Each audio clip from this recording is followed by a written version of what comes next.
Chapter 366. Hatred stared at the sovereign's corpse on the ground and then at Li Yunxin. He didn't say anything for a long time. He was a demon at the peak of the mysterious realm. If he wanted to kill this sovereign, he wouldn't have had as much trouble as Li Yunxin. But it was because of this. Li Yunxin was at the true realm, the first stage of the true realm. Hatred knew this very well. But now, this early stage of the true realm was able to kill a demon at the peak of the true realm in an instant, and also effortlessly take his soul. What other powers did his ninth brother hide that he didn't know about? Countless thoughts flashed through his mind and he pondered for 2 breaths. Then he turned to look at Wanderer Bai. This Wanderer Bai was speechless and almost lost his composure after being questioned by his ninth brother just now. Now he seemed to have finally broken free from that muddle-headed state. But he was still stunned by Li Yunxin's lightning-fast methods, and was like a clay statue. Hatred sighed in his heart. This Wanderer Bai usually boasted that his schemes were unparalleled, and that his calculations were flawless. But now when he compared himself to his ninth brother, what a good ninth brother. Hatred moved his gaze away and stared at Li Yunxin, who was standing proudly in the swirling clouds. Suddenly, a complicated emotion flashed through his heart. Standing in front of him was a mighty and majestic dragons. And he himself was also a dragons. 2,000 years.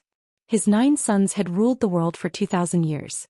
Although they were all born from the same mother, they were always on guard against each other, so how could they have any brotherly feelings? As for his ninth brother, regardless of whether his words about brotherly love were true or not, only he, his ninth brother, could say such things that he didn't know were true or false. How could his other brothers say such things? Say, if what my ninth brother said is true, then it's true, sigh. Hatred sighed in his heart again. Even he himself didn't know why he suddenly had such an emotion. Perhaps it was because demons were actually more sentimental than cultivators. Hatred sighed again and shook his head. Ninth brother, why would I blame you? He frowned again and looked at the group of demons.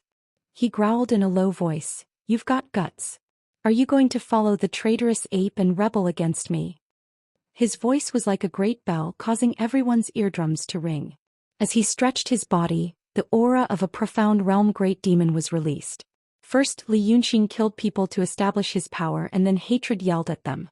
Until now, no matter if these demons were sincere or not, who would dare to stand up for them? With a series of thumping sounds, the monster kings knelt down, causing the ground to tremble. They shouted, Lord Tongung, please don't be angry. Lord Tongtiong, please don't be angry. It was that human king who acted recklessly. How would we dare to offend the dignity of the dragons? Hatred coldly let them worship for a full quarter of an hour before he snorted and said, fine. You can leave now. Then he looked at Li Yunxin.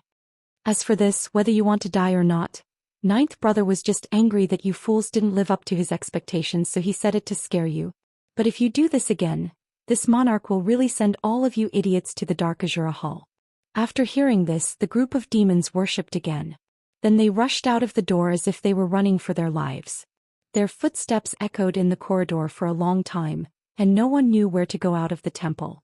At this moment, Wanderer Bai, who had been standing there for a long time, suddenly screamed as if he had just woken up from a dream, Lord Tongtung, don't be fooled by him. Hatred sighed again and shook his head.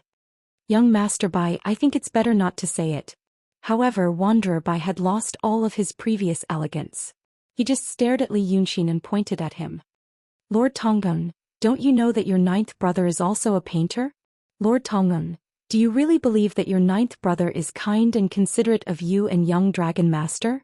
He obviously wants to borrow our hands to kill those monster kings, and then kill the people of Daotong Kenzo. Then he can enjoy the resentment and demon power for himself. Lord Tonggung, haven't you heard about what happened in City of Wei? Humph. Li Yunxin snorted coldly. He shook his body and showed his human form again. Then he took a few steps to the side to avoid the blood stains on the ground. He coldly looked at Wanderer Bai. Not long ago you were arrogant and said that I'm useless. Now you think that I have the ability to enjoy all the resentment and demon power under the eyes of you and my second brother? I asked my second brother to sacrifice those useless and stupid monster kings for the sake of the rise and fall of the demon race in the world. But because of your selfishness towards me, you provoked those monster kings to besiege me. Now it's hard to do things the way you did before. Li Yunxin looked at him sternly. Now you want to frame me because of your selfishness. Li Yunxin glared at him and showed anger on his face. You despicable person. If I can kill that whatever monarch, it's not impossible for me to kill you. Hearing his words, Wanderer Bai was slightly stunned. If it was an hour ago, he would definitely sneer and ask Li Yunxin, do you really think that you have such great ability? But now, after seeing him kill the monarch with his own eyes, he didn't dare to say that. This madman dared to kill the subjects of Lord Tongtian in front of Lord Tongtian, but Lord Tongtian didn't blame him. Gritting his teeth, Wanderer Bai stared at Li Yunxin for a while, then suddenly turned to look at Hatred. Lord Tongtian, we've known each other for 2,000 years. You know me. Hatred shook his head slightly and only said one word, forget it. Then he stood up from the throne, clasped his hands behind his back and left the hall without looking back. Only Li Yunxin and Wanderer Bai were left in the hall. These two demons of the true realms stared at each other. Their gazes seemed to be able to create flames and lightning in the air, cold and gloomy.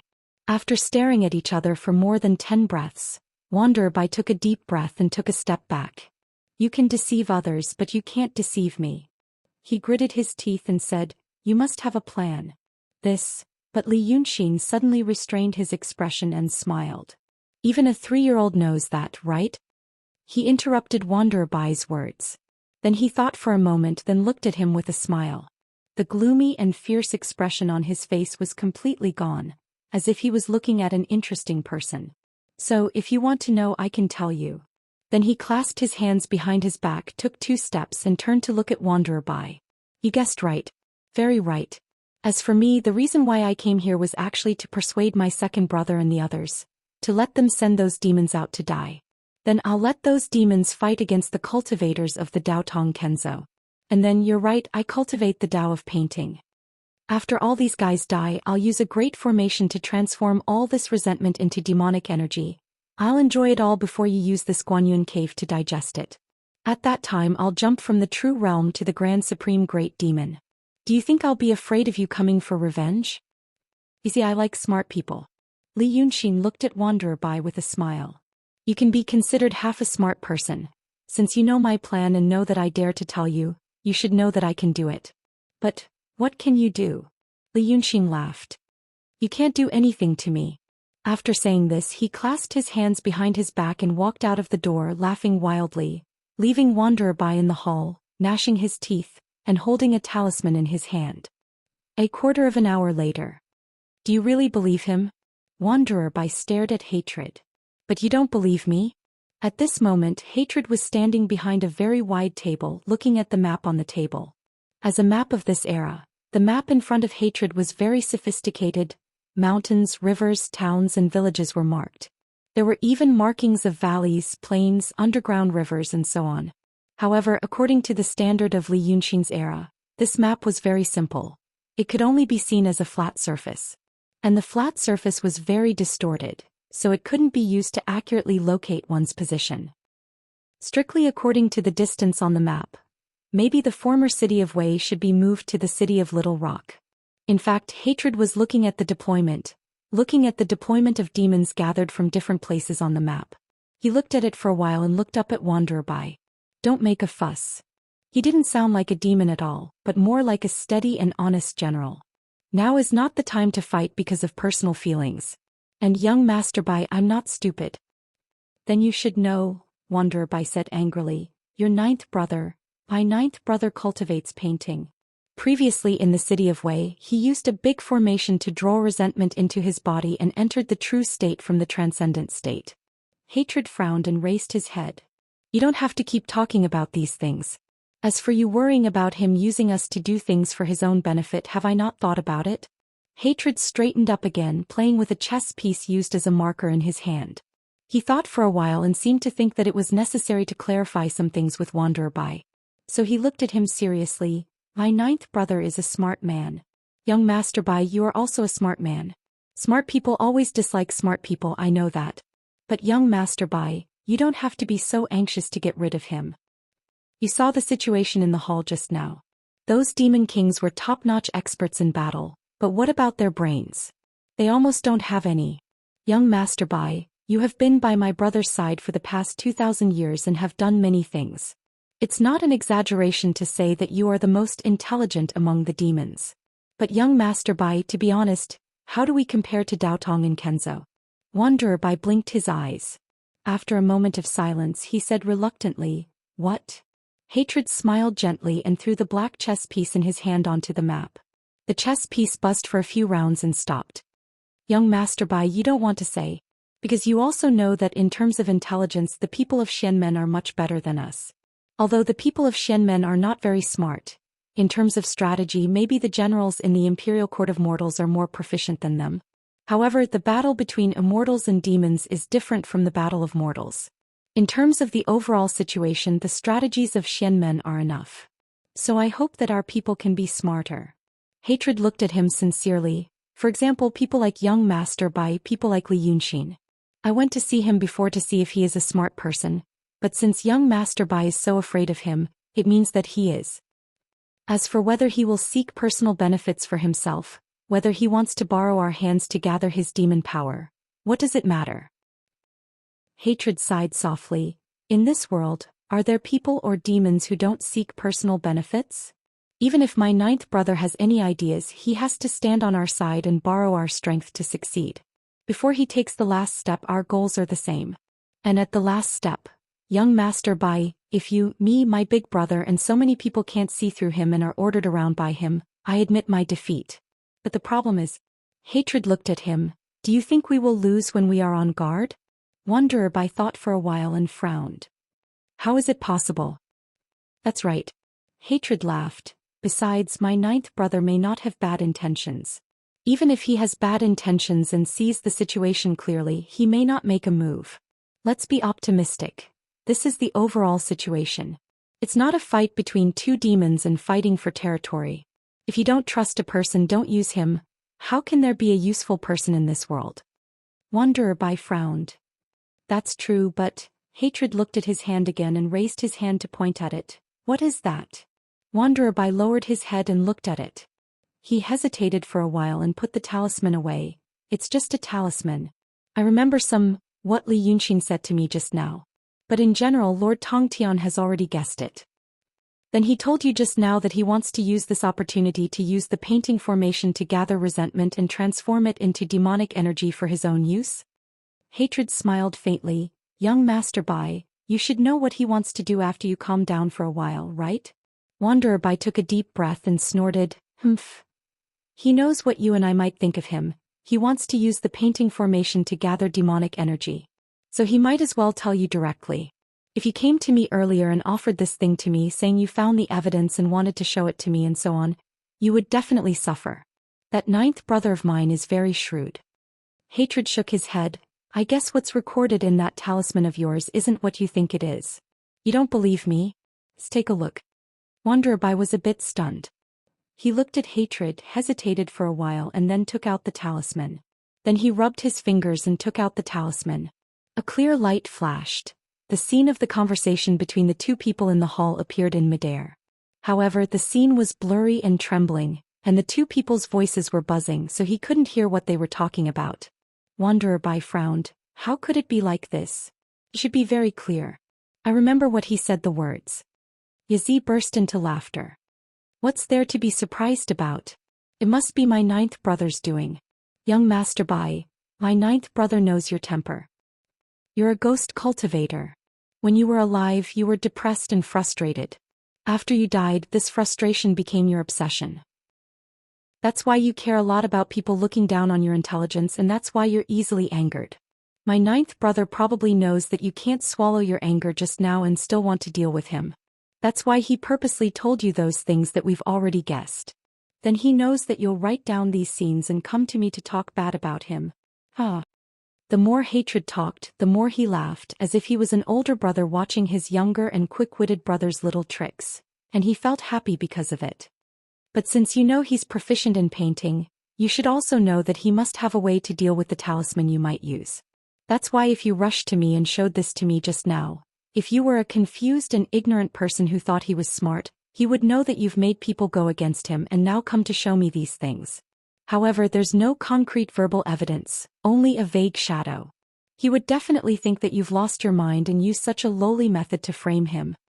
Wanderer Bai's forehead was full of cold sweat and he hurriedly shouted, I didn't. Hatred smiled and waved his hand, of course I know you didn't. But young Master Bai, don't look down on my ninth brother. When he starts to play tricks on people it's impossible to guard against him. I guess the way he dealt with you was just because he was in a bad mood and made a casual move. But you almost fell into his trap. I once suffered a loss from him in the Pitfall Mountain. I had a fight with that evil king. You'd better control your temper. Hatred lowered his head again and looked at the topographic map on the table. Don't argue with him and focus on the business. You won't be able to gain any advantage from him. Wanderer Bai frowned and his fists clenched. After a while of sulking he said, Okay. Lord Tongtian, if you want to believe him then just believe him. I don't believe him. I have to keep an eye on him. Once he shows any flaws I'll make him suffer. After saying this he turned around and walked out of the door angrily. After he left, Hatred raised his head again and looked at the door. Then he sighed again. Just like that, 15 days had passed. And these 15 days, the 15 days in the terrifying demon's lair, turned out to be the most comfortable and safe 15 days that Li Yunxin had since he left his hometown. Daotong and Kenzo wouldn't come here to kill him. And the demons wouldn't come here to kill him. He gradually realized one thing. This seemed to be the norm. Amidst a horde of demons, danger would always exist, surrounding you like the air around you. For example, the demons in the camp, one moment they were eating and drinking, the next moment they could start fighting. But after the fight they would continue to eat and drink, waiting for the next crisis to come. This was probably the world of demons. He used to live in the human world. The human world had order and justice. Maybe the so-called justice and fairness didn't really exist, but even if it was falsely believed, it could still maintain a relatively good order to a certain extent. So in the human world, living and working in peace was the norm, a matter of course. Encountering unjust disasters and battles was a special situation. This was because many ignorant commoners still stubbornly believed in things like justice and justice. And if, one day everyone didn't believe in these things and felt that there is no such thing in this world, believing in these things is childish, Chinibyu is ridiculous, then this was the appearance of the demon world he was in now. Or rather, this was the real appearance of the bigger world he was in. Here no one believed in those things. There was no mutual recognition between demons and cultivators. Everything was based on naked strength, the strong preying on the weak was eternal justice. So from the moment he entered Wei City he stepped from the peaceful human world into the world of demons, the world of cultivators and the real world. The human world was an illusory and special bubble in this real world. Whether it was demons or cultivators, as long as they wanted they could break it at any time. And life in the real world was like this. No rest, no breathing. Life was in danger at any time, ready to be schemed against or schemed against. Once you died no one would seek justice for you. The killer stood on the bones and flesh, laughing and enjoying the glory. And the dead, even the noble ones, were just rotten flesh and dry bones. He wondered if those who clamored all day, "There is no justice and fairness in this world, why should I believe in it?" would regret their previous thoughts when they came to such a world. A world where there was no justice and no one believed in it? They probably wouldn't even have the chance to regret. Li Yunxin stood on the white jade stairs in front of the hall, squinting at the sparks of fire in the distance, thinking like this. These days there were more and more fires. There were nearly 10,000 demons gathered here. There were so many demons in Yi country and the surrounding land. As for these fiendish demons, they would disperse and attack the caravans that were transporting the red soil to Tongtian Swamp. Li Yunxin saw some of the spoils of war they brought back, something mined from Hongling and other mining areas in Qingdu to replenish Yunshan's earthy aura. But it was really just soil. It was loose and crimson in color. There was nothing unusual about it. He had studied a wide range of subjects in the past but not science and engineering, so he didn't know what mysteries were hidden in this thing. He had stayed in Qingdu in Yu country and knew that half of the young adults in Qingdu were mining this thing. Since those people were still safe and sound after mining for so many years, it probably wasn't some terrible material he thought it was. Could it be that the so-called earthy aura was just a cover? In reality, Yunshan didn't need this thing? He thought silently for a while and noticed a person walking in this direction in the distance. This palace was next to an underground river and originally had no road. But these days some demon kings would occasionally come to the front of the hall to make a fuss about some things, so they slowly made a road. And now on this road, there was a woman. Li Yunxin's eyesight was very good. He saw that this woman was dressed in white and had her hands behind her back. It was autumn and the weather was cool.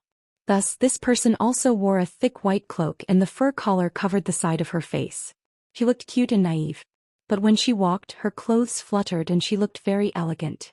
Her face was also very beautiful, but her eyebrows were slightly thick and slanted, adding a bit of heroic spirit. This kind of appearance and this kind of aura definitely couldn't be an ordinary demon. But since she was a great demon and he had never seen her before, then she should be a new demon king who had come to discuss business with hatred. Li Yunxin narrowed his eyes and looked for a while, then walked to the side of the corridor and continued to think about his matters. After a dozen breaths, the woman in white walked to the front of the hall. This palace was easy to enter but hard to leave. Thus she didn't need much effort to step on the steps. She walked a few steps in a dignified manner and passed by Li Yunxin, so she stopped. Li Yunxin glanced at her and found that this woman's black and white eyes were also staring at him without blinking. He frowned slightly. Because these days he was annoyed by women. Strictly speaking, the two of them weren't female humans, but female demons. Whether it was Red Lady's deep love, or by Yunxin's unpredictable attitude, it wasn't a happy thing for him. Or rather, he wouldn't be happy with anything that he wasn't good at. At least not now. Thus he moved to the side and said in a deep voice, "What's the matter?" The woman stared at him for a while. Suddenly he smiled and said, "Ninth brother, you were born with a good body." Chapter 367. Her voice was special. There was a woman's sweetness, but there was also a man's clarity. It was hard to tell if it was a vigorous male voice or a low and soft female voice. But it wasn't unpleasant. Instead, it gave people a strange sense of comfort. He was also tall, standing tall, almost as tall as Li Yunxin. Li Yunxin was slightly stunned. Then he realized that on that night, the night when he fought with the ninth young master who possessed hatred in the city of Wei, hatred mentioned that he had a third sister. Third sister Chaofeng. A thought flashed through Li Yunxin's mind and she immediately relaxed her brows. Then he blinked, a slightly surprised, shy and kind smile appeared on his face. "Ah, third sister? I just heard recently that third sister's fief is at Demon Cliff, and she calls herself Demon Lord." Li Yunxin walked 2 steps to the side of the woman and smiled affectionately, "But I never thought third sister was so beautiful. Compared with third sister, those fairies in Daotong Kenzo are all evil beasts." Hearing his words, the woman pursed her lips and smiled. Half of her fair face was hidden under the fluffy fur collar. Then she looked at Li Yunxin with a reproachful expression. "You little guy, you have a sweet mouth." As she said this, she raised her hand from under the cloak and stretched out a slender finger. She poked Li Yunxin's forehead. It was like an elder sister poking her younger brother's forehead and asking Li Yunxin to raise his head slightly. But Li Yunxin was a great demon in the real state. Although he looked friendly when facing another great fiendish demon, he was extremely wary on the inside. But under such circumstances, he was poked by this woman's finger. He had wanted to dodge. But just as he was about to dodge, a fleeting feeling of powerlessness suddenly struck him. For example, the people under the snow-capped mountains were powerless against the rolling avalanche, or the people in the raging sea were powerless against the raging tide. At that moment the feeling of powerlessness stunned him for a moment. So it was really hit. This was pressure. It was even more powerful than when he first met Shinryu.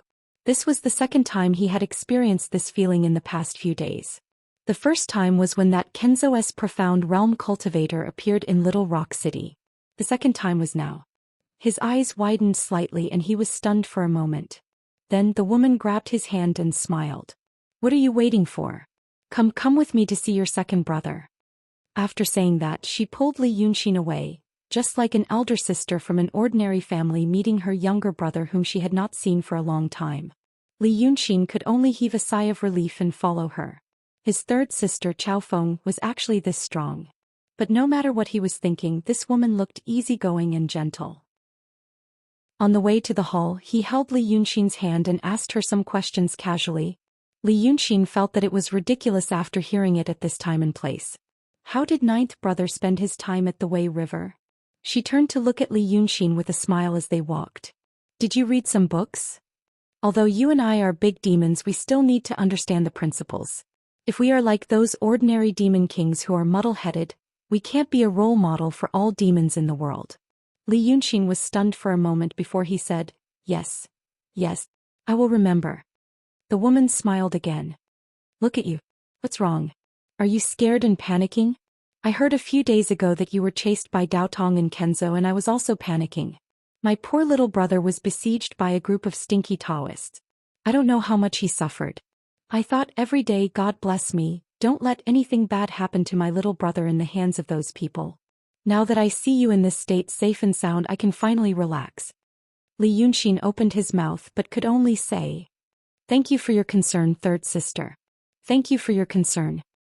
He was usually the best at putting on this kind of hypocritical expression.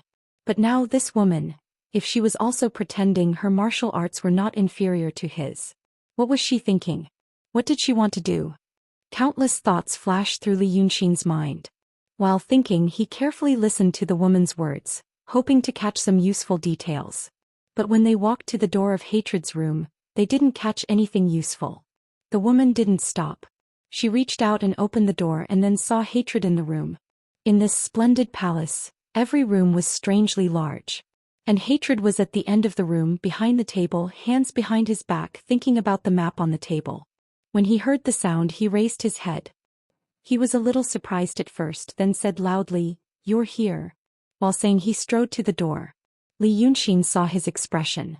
There was no surprise or enthusiasm, only anxiety and eagerness. This seemed to mean Hatred and his third sister Chao Feng had met each other before. Not only had they met, but they also had frequent contact. Hence, now that they met again, he wasn't as surprised as Li Yunxin. Instead, he went straight to the point and directly talked about the matter. I don't understand the recent layout of Xianmen. I was just waiting for you to come and see. Why did it take so long? Hatred's words had some kind of friendly reproach without any pretense. The woman also led Li Yunxin into the door and let go of his hand. Then she turned around and closed the door. Like a secular person, she closed the door herself without using any demonic power. Then she turned around and untied the belt of her cloak. There was a little trouble in the Pitfall Mountain, so it took a few days. She took off the cloak and handed it to Li Yunxin. Then she stepped forward and welcomed Hatred. The two hugged without hesitation and patted each other's back heavily. After they separated, the woman said again, But fortunately it was done. What's the situation here? Off to the side, Li Yunxin was already slightly stunned. The woman took off the cloak and he glanced at it. Then he saw her chest.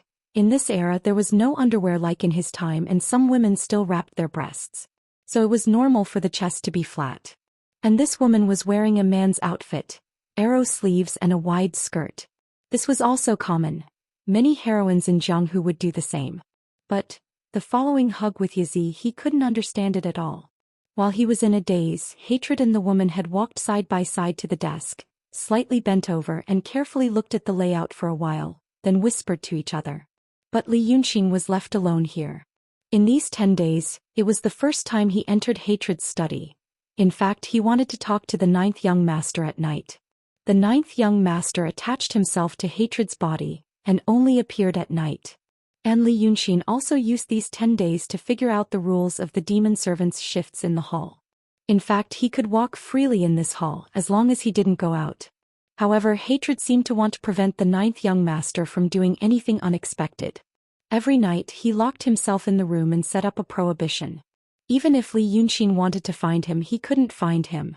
He originally planned to break the prohibition of Hatred in the next 1 or 2 days, but unfortunately he encountered this thing today. He was stunned for a while, looking around. He found a wide chair and put the woman's thick cloak on it. Then he thought for a while and walked a few steps in the room. With his hands behind his back, he pretended to look at the paintings hanging on the wall. But those paintings were not treasures. They were just decorated with gold and silver and could be regarded as shiny objects. After a quarter of an hour, the woman talked with Hatred for a while and then looked up at Li Yunxin. Then she said to Hatred, Ask 9th brother to come and see. Didn't you say he was very smart? When I saw him just now, I also felt he was smart. Hatred thought for a while and nodded. Then he raised his voice to Li Yunxin, 9th brother, come here. Since your big brother has come and said something, come and see. Second brother didn't ask you these things before because he was waiting for your big brother to make a decision. Li Yunxin turned around. A serious look of surprise was written on his face. Big brother? He looked at Hatred and then at the woman, only to see the woman winking mischievously and saying with a smile, "What ninth brother? Do you still think I'm your third sisters?" Hatred also laughed. Your big brother likes to play tricks on people. But he is born like this. If you want to know why, you should ask Dragon Lord. Li Yunxin was stunned for a while and then said, "So it's big brother." He blinked and stared at him as he walked over. "Big brother, forgive me for saying the wrong thing. You said I'm pretty and I like it. Forgive what?" This Long Day Chionyo said with a smile, "You know your third sister calls herself the evil lord. Do you know what I call myself?" He looked like a beautiful woman and his voice was also like a woman's.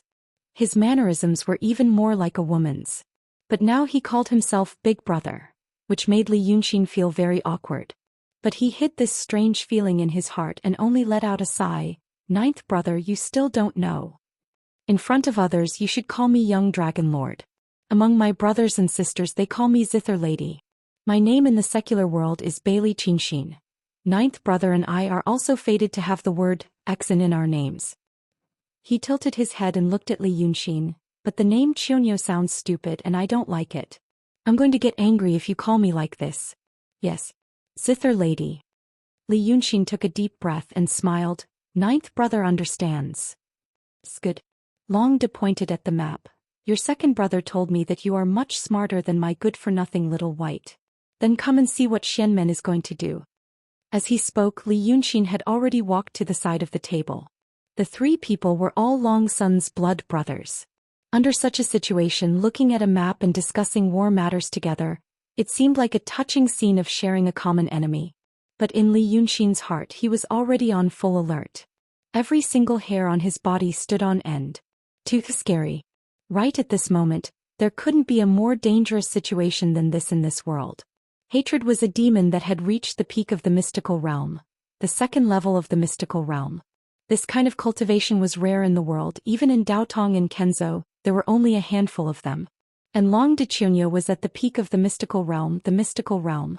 In the orthodoxies and sword sects, such a cultivation wasn't even enough to be counted on one hand. He was the first mystical realm peak that Li Yunxin had seen with his own eyes. One more step and he would be in the Grand Supreme Realm. Now he was sandwiched between these two great demons. But this wasn't what scared him the most. What he was really afraid of was the behavior of these two demons. In the past he dealt with the ninth young master. The ninth young master was cruel. He was also shocked, but he wasn't particularly afraid. Because although the ninth young master was cruel, he was pure. The emotions in his heart were written on his face. He was a very easy demon to understand. Even if he was moody, but after getting along with him for a long time he would know where his reverse scale was. But Hatred. He was born mighty and honest, and the way he did things was also mighty and honest. But the whole world knew about Hatred's cruel reputation. This reputation couldn't have come from a rumor, right? This meant that from the first time Li Yunxin met him until now, he had never revealed his true nature. Instead, he behaved the complete opposite of his nature. It was very difficult to see through this kind of person. But compared to Long De Chionyo and Guqingjun, Hatred was like heaven and earth. Li Yunxin at least knew that Hatred might be pretending, and he also knew about Hatred's cruel reputation. But what about Long De now? What did the cultivators, demons, and mortals of the world say about Long De? They didn't have any impression. They didn't even have a slightly intuitive impression. This meant that he kept a low profile and rarely leaked information. But this also caused him to lose a lot of incense. But under such circumstances he was still at the peak of the mystical realm. Looking at the way he behaved now, every move he made was like a gentle and kind mortal woman. Li Yunxin couldn't see any pretentiousness. This was what scared him the most. Demons shouldn't be like this, but she was. Her whole body was full of flaws, but there were no flaws to be found. How would you know if she was pretending or if she was really like this? Li Yunxin took a deep breath and forced all these thoughts back to his heart. Then he forced himself to focus all his attention on the map. Under the gaze of the two big demons, he stared at the map for a long time before his attention was really attracted. If there were no mistakes in the layout of the mystical gate, There was indeed a problem. Li Yunxin wasn't good at the art of war. He wasn't good at it in his previous life and he wasn't good at it in this life either. Although people praised him for his intelligence, no matter how smart a person was, he couldn't express his brilliant opinion on a completely strange thing without learning. But what he saw now, even if he didn't have any experience, he could see that something was wrong. Chapter 368. The map showed the location of Tongtian Swamp's Lake of Tongtian. It was to the north of the Yi Kingdom, near the Li Kingdom. The Yi Kingdom was actually a long road. Thus, even though it was to the north, it was not far from here. Cloud Mountain was going to land in Tongtian Lake. Thus, if they wanted to guard Cloud Mountain, they should place their forces near Tongtian Lake. However, what was marked on the map was that dozens of sects from the Orthodoxies and Sword sects had set up their bases between Redstone Gorge and Skyfall Lake. Some were even closer to Redstone Gorge. Only a few heavenly caves had formed a few lines of defense near the Heavenly Lake. They were separated from each other by hundreds of miles and looked like a sparse fence. There were also 10 demon camps in the map. 5 of these camps worked together with Redstone Gorge to surround the dozens of sects' encampments. The other 4 camps surrounded Sky-Piercing Lake. Before the battle had even started, the people from the Orthodoxies and Sword sects had already been surrounded. After waiting for Li Yunxin to look for a quarter of an hour, Hatred asked in a deep voice, "Ninth brother, what do you think?" Li Yunxin straightened up and shook his head. "To tell you the truth, second brother, I can't see it. When it comes to war, arranging troops, I think any general in the mortal army is 100 times better than me." Li Yunxin smiled bitterly. "I've never learned this, so my opinion has no value. In my opinion, we should go to the Yi Kingdom's military camp and grab a few generals and ask them to speak." Hatred and Zhou looked at each other. Then Hatred smiled. "Look, I asked young Master Bai. He raised his hand and gave me a few pointers full of vigor. Now when he asked our 9th brother, he said he was not as good as a mortal general. Young Dragon Lord, to put it bluntly, our 9th brother is indeed a bit more brilliant than young Master Bai. I've spoiled little by all these years." Zhou smiled sweetly, "But 9th brother is right. We're not good at these things. On the other hand, the generals in the secular world, although they have never been on the battlefield, at least they have read military books." Hatred sighed. "They've already been caught." He had already asked. But what they said was similar to what we thought. The main force of the mysterious sect went deep into our encirclement. Moreover, the defense at Tongtian Lake was weak. It was practically suicide. According to the general's words, perhaps the person who set this up had never been to war before. Or you want to die. But you also know that the secular dynasty is also a part of the Xianmen sect. How could there be no one among them who knows how to arrange troops? As far as I know, there are many cultivators in the Grotto Heaven sects who used to serve in the army and then came out into the world. Furthermore, a few of them have experienced the Qin Kingdom's destruction of Yi. They truly understand military matters. So, it doesn't make sense." Hatred shook his head. "This is difficult." Li Yunxin thought about it and hesitated for a moment before he spoke. However, his voice was low and he spoke slowly. "Second brother, what do you think about the matter I mentioned earlier?" Hatred looked at Li Yunxin and then at Qin Jun. "This matter, the young dragon master has to decide." Then he repeated what Li Yunxin had said. Sacrificing the demon kings, fighting a decisive battle, and so on. Hearing this, Qin Jun's eyes widened slightly. She looked like a surprised girl. "Ninth brother, you can't do this." She looked at Li Yunxin. "We are dragons." "What are dragons?" "They are the royal family of the demons." She stretched out her slender finger and pointed at the topographic map. She looked at Li Yunxin. "No matter how the dragon master sees us or what she will do to us, she is still the common master of all the demons in the world. Since she is the common master, she has the responsibility to protect the demons in the world. Why did the demon kings on the map come to Yi Kingdom? He's here to help us fight this battle. If the battle is fierce and they die in battle, then so be it. But if we deliberately send them to die, is this what the dragons would do?" Qin Jun sighed slightly. "I know you used to be a human. But now that you are dragons, don't have the same thoughts as before. Your second brother sent me a letter a few days ago saying, 'You are worried that we will swallow you up?'" She suddenly said a bunch of righteous words like a decent mortal gentleman. Li Yunxin was stunned for a long time. What was she doing? When she said the last sentence, Li Yunxin was even more shocked. He didn't know what to think. So he was stunned for a while.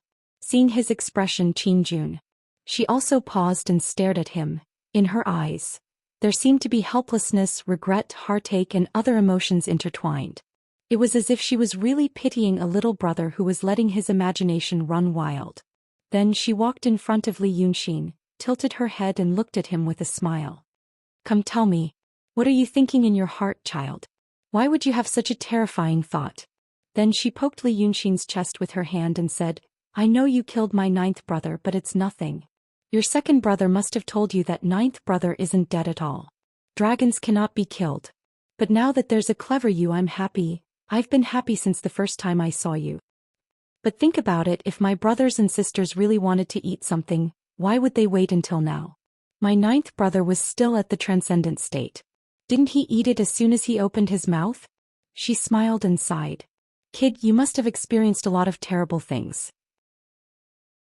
Therefore, when you see someone, you have to be on guard and think the worst. But we are your elder brothers and sisters. How can there be an elder brother or sister who would harm their younger brother or sister for no reason? As Li Yunxin listened to him, not only did he not feel the slightest bit of warmth, but he felt a chill all over his body. It was even more frightening than facing a cold and malicious threat.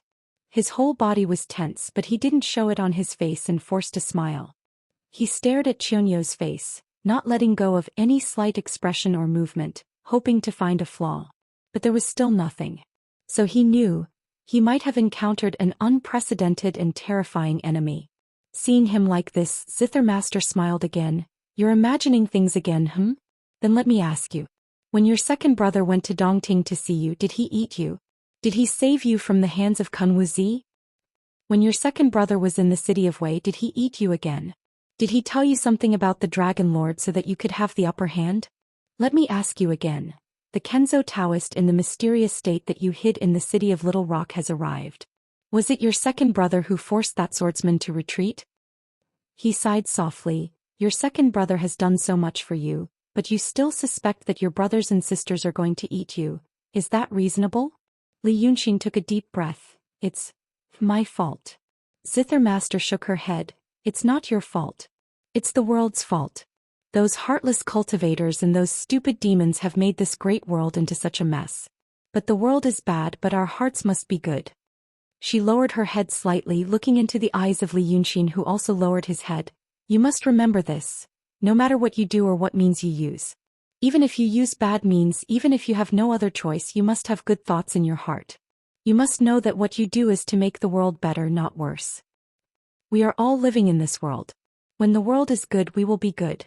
9th brother, do you understand? I understand. Li Yunxin calmed his breath and adjusted his heartbeat. He wanted to make himself look calm and sincere, but also a little reluctant. But I still need some time to think about it. Zither Master should know. I have experienced many dangerous things in the past. If I want to be like Zither Master, peaceful, I still need some time. I know. Zither Master gently patted his shoulder. Think about it slowly, don't be afraid. Hatred had a smile on his face from beginning to end, watching the two talk. He did not express any opinion. Then a thought jumped out of Li Yunxin's mind. This was a thought he had pondered for many days, but he felt that it was not the right time to bring it up. He had been looking for an opportunity, but now he suddenly realized. The opportunity had come. So he raised his head and looked at Qianyou. Zither Master. In fact, I have an idea about the situation of the Xianmen battle formation. But I didn't dare to say it before, because, as Zither Master said, I was wrong and always mistook brother and sister's good intentions for evil intentions. I always thought that if I said it, would 2nd brother think that I had other plans? Would he be even more suspicious of me? Li Yunxin slowly and calmly said, but, after listening to Zither Master's words, although I may not fully believe it, but since Zither Master revealed her true feelings to me, then I might as well take the risk and bring it up. If the kinship of those brothers and sisters that Zither Monarch mentioned is real, I'm sure they'll agree to let me do this, to help our dragon clan. He could not see through Zither Master's plan. But since he could not see through it, he might as well beat her at her own game. Sure enough, after he said this, Hatred and Qianyou looked at each other. Then Zither Master smiled and looked at him. Ninth brother said so much, what do you want to do? Li Yunxin straightened his body, took a deep breath and pointed at the map. We do not understand the Daotong Kenzo's tactics, personnel and goals. Instead of staring at the map and guessing, it is better for me to personally go to the Xianmen battle formation and find out the truth. Hearing his words, the two profound realm great demons were slightly surprised. Then Hatred frowned. You? Go to the Xianmen battle formation? They are about to capture you. That is because they did not talk to me. Li Yunxin smiled coldly. Both sides did not communicate properly, and that is because Daotong and Kenzo do not think that I am qualified to sit down and talk. But now it is different. The demons besieged Cloudy Mountain, they cannot be careless. I will rely on the power of the demons and dragons battle formation to talk to them so they cannot kill me like a normal demon king. Zither Master seemed to be interested in his proposal. She closed her eyes and thought for a while, then opened them again. Ninth brother, how do you want to talk? Just say, I want all of you to die. Li Yunxin's eyes shot out 2 rays of cold light. Saying that I am among the demons is actually a false pretense. I only want to gather information about you and arrange your troops. After I learned a lot of information, I told you what I said just now.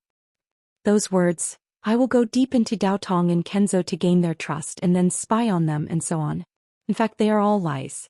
Li Yunxin smiled. The people of the Celestial Sect will definitely not believe me after hearing these words. As a demon, how can I stand on their side? But I have 3 reasons. Li Yunxin looked at his 2 brothers. The first reason is that I am the only bloodline of the Sword Saint and the Calligrapher Saint in this world. The second reason is that Bai Yunxin and Red Lady both have feelings for me. But my 2 brothers, in order to become stronger, want to devour the dragon's soul inside Red Lady's body. My 2 brothers, in order to have new members of the dragon's battle formation, want to have sex with that Bai Yunxin. Everyone knows that if a female demon is pregnant, it is equivalent to a dead one. A new demon will rise from her corpse. And someone broke my realm, so I also have feelings, so I, who was originally a human, fell out with the demons. Hatred thought for a moment, then said in a deep voice, these are not good excuses. Li Yunxin laughed. Then there is the third reason. The first 2 are all excuses. The third is my real purpose. I cultivate the painting Dao. I have the ability to transform dead souls and resentment into demon power and absorb it. And when I go to the Celestial Sect, I will indeed reveal the demons' layout to them. After I know the layout of the Celestial Sect, I will indeed reveal their layout to you. Therefore, you will definitely fight until both sides suffer and corpses will be everywhere. And at that time I will reap the benefits. Li Yunxin smiled sinisterly. Not everyone in the Celestial Sect is a fool. They will inevitably think of this layer and will have such worries. And I will also make them believe that this is my real intention. Then those arrogant Taoist priests and swordsmen will automatically see through my intention to reap the benefits, and know that I want to be a double-sided spy. Then they will want to use this intention of mine to set up a trap for us demons. But at that time I will already know a lot of information about them, and what we need to do is not really to take down Yunshan. We only need to lead the dead souls into this Guanyun crypt and let enough cultivators die. With this information it will be enough to achieve this goal. After saying all these in one breath, Li Yunxin stood by the table, looking at Hatred and Qionyou in silence. The 2 great fiendish demons pondered for a full 15 minutes. Then Hatred smiled mysteriously. This is an overt plot. Ninth brother, oh ninth brother, you are really very shrewd. You said all these words. Do Zither Jun and I believe you or not? He smiled, sighed and shook his head. It is good to say that you do not have those intentions. It is good to say that you only said your real intention and used this to set up a trap. Really? Ha, good job, Li Yunxin. Li Yunxin smiled. Then second brother, do you believe me or not? Do you want me to do it or not? Chapter 369. Hatred turned his head. What does Zither Monarch think? Zither Monarch smiled. Ninth brother is one of us. If I don't believe him, do I have to doubt him? Then she looked at Li Yunxin. But ninth brother, I am only worried about your safety. Li Yunxin responded with a smile. What is without risk? Now that I am staying in this hall, doing nothing and letting us guess in confusion, when the battle comes will it not be dangerous? He paused and stopped smiling. Looking at Zither Monarch's eyes that were prettier than ordinary women, he said sincerely, "On the battlefield, Zither Monarch and second brother are 100 times better than me. Even a mortal general would be 100 times better than me in a military tent. I am only good at manipulating people's hearts and planning. And going to Xianmen is where I will be useful. I was harmed by Xianmen, but the demons saved me and protected me. How can I go to Xianmen?" Zither Monarch clapped her hands. "Ninth brother, well said. Since ninth brother had such determination, why would his elder brothers and sisters be worried? Then we will agree to your request." Li Yunxing was slightly surprised. This was the second goal that he had to accomplish. But in fact he was prepared to go through twists and turns and use various methods. But now, the Zither Monarch actually agreed to it. He frowned. "Does Zither Monarch really believe me?" Zither Monarch smiled warmly. "I should believe ninth brother. But ninth brother should know that there are some bad rumors about you. As for other things, the elder brothers and sisters could turn a deaf ear to them. But this matter is related to the fate of the demons in the world. So if I just say that I believe you, ninth brother will feel that it is not appropriate." Li Yunxin heaved a sigh of relief. "Understood." He thought again and slightly puffed out his chest. "Zither Monarch, please enlighten me." After saying this, hatred stole a glance at Zither Monarch. Li Yunxin noticed his gaze. But because he noticed it, he felt that it was a little strange. In his mind, Yazi and Zither Master were both acting out a play of deep brotherly love, just like he himself was acting out the same play. And when he said, "Zither Monarch, please bestow the technique," what he would bestow wouldn't be anything good. It was a restriction. For example, if the opponent willed it, it would explode on the spot. Without the cooperation of the body's owner, it would be even more difficult than killing a person. He took the initiative to make such a request. Zither Monarch should be more than happy to accept it. But what was that look in hatred's eyes? Li Yunxin could tell that hatred was worried that Zither Jun would let him go, if he hadn't lost his ability to read people's expressions. He was a little confused. Could it be that this Zither lady Longda and this peak profound realm outsider were really as kind and gentle as they seemed to be? Even if he thought with his toes, he would know that it was impossible. But the Zither lady shook her head and said with a smile, "No need." Hatred frowned. "Zither Monarch." Then he looked at Li Yunxin. "Although I also believe in ninth brother. But as Zither lady said, this matter is of great importance. If ninth brother really goes to the profound gate, what if he is restrained and questioned by the Taoist priest? He doesn't want to say, but he is under a spell and can't control himself? Zither lady, please." "That's not what I mean." Zither lady blinked, looked at hatred, then looked at Li Yunxin and seemed to be quite proud of her method. "The first time I saw ninth brother, I had already planted the seed." "Ninth brother, did you forget that I touched your forehead in front of the hall?" Hearing this, Li Yunxin and hatred were both stunned. Then the cold sweat on his body, which had been slightly restrained, suddenly broke out again. What the hell? Is this the method of a peak profound realm? He had just thought about the fact that if this thing didn't have the cooperation of the body's owner, it would be even more difficult than killing a person. And this Zither lady actually planted a seal on him without him knowing. Zither lady smiled again, looking very cute. But because of this, in Li Yunxin's eyes, she looked very awkward. "Ninth brother, don't be afraid. It's not something dangerous. When I was playing in the human world, I met an evil Taoist priest and learned this method from him. Right now, I have planted a small ball of demon power in your body. Usually it's not a big deal. But if you are really captured by the Taoist priest of the profound gate and forced to say something, this demon power will make you unable to say anything." After saying this, she blinked again. "Ninth brother, don't blame me. At that time, I just wanted to have fun. Because I have never used this method on my own people, I wanted to see if it would work. This demon power will make you unable to say anything." Such an ordinary sentence, but it contained terrible malice and danger. At least this was what Li Yunxin thought. But he let out a sigh and his expression didn't change. "That's good. Zither lady and Lord Tongdun can rest assured, and I can rest assured too." After a while he said, "Let's talk again about what I should say." So they talked for the whole afternoon. When it was getting dark, Li Yunxin walked out of hatred's study. There was no sun or moon in the mountain, and there was no sun or moon in this cave. But at least he could see the entrance above his head. From the window in the hall he could see some stars inside, presumably because it was already dark outside. Li Yunxin stayed here for 16 days. The time had slightly exceeded his plan. He thought he had to take action tonight, because Long De had arrived. Hatred said that Long De was attracted to men. Moreover, that Wanderer Bai was indeed arrogant and egotistical, as if he was pampered. Based on these 2 points, there was a high probability that Long De would be entangled by White Wanderer tonight after a short separation. And this probability would plummet after tonight. Tonight he had to see the 9th young master. In this demon camp, the 9th young master was the easiest to break through. And the reason why Li Yunxin dared to take action in this lair occupied by 2 profound realm great demons was that it might be a coincidence, or there might be some inside story. This temporary imperial residence of hatred might be one of the Octave Treasure's ancient scroll.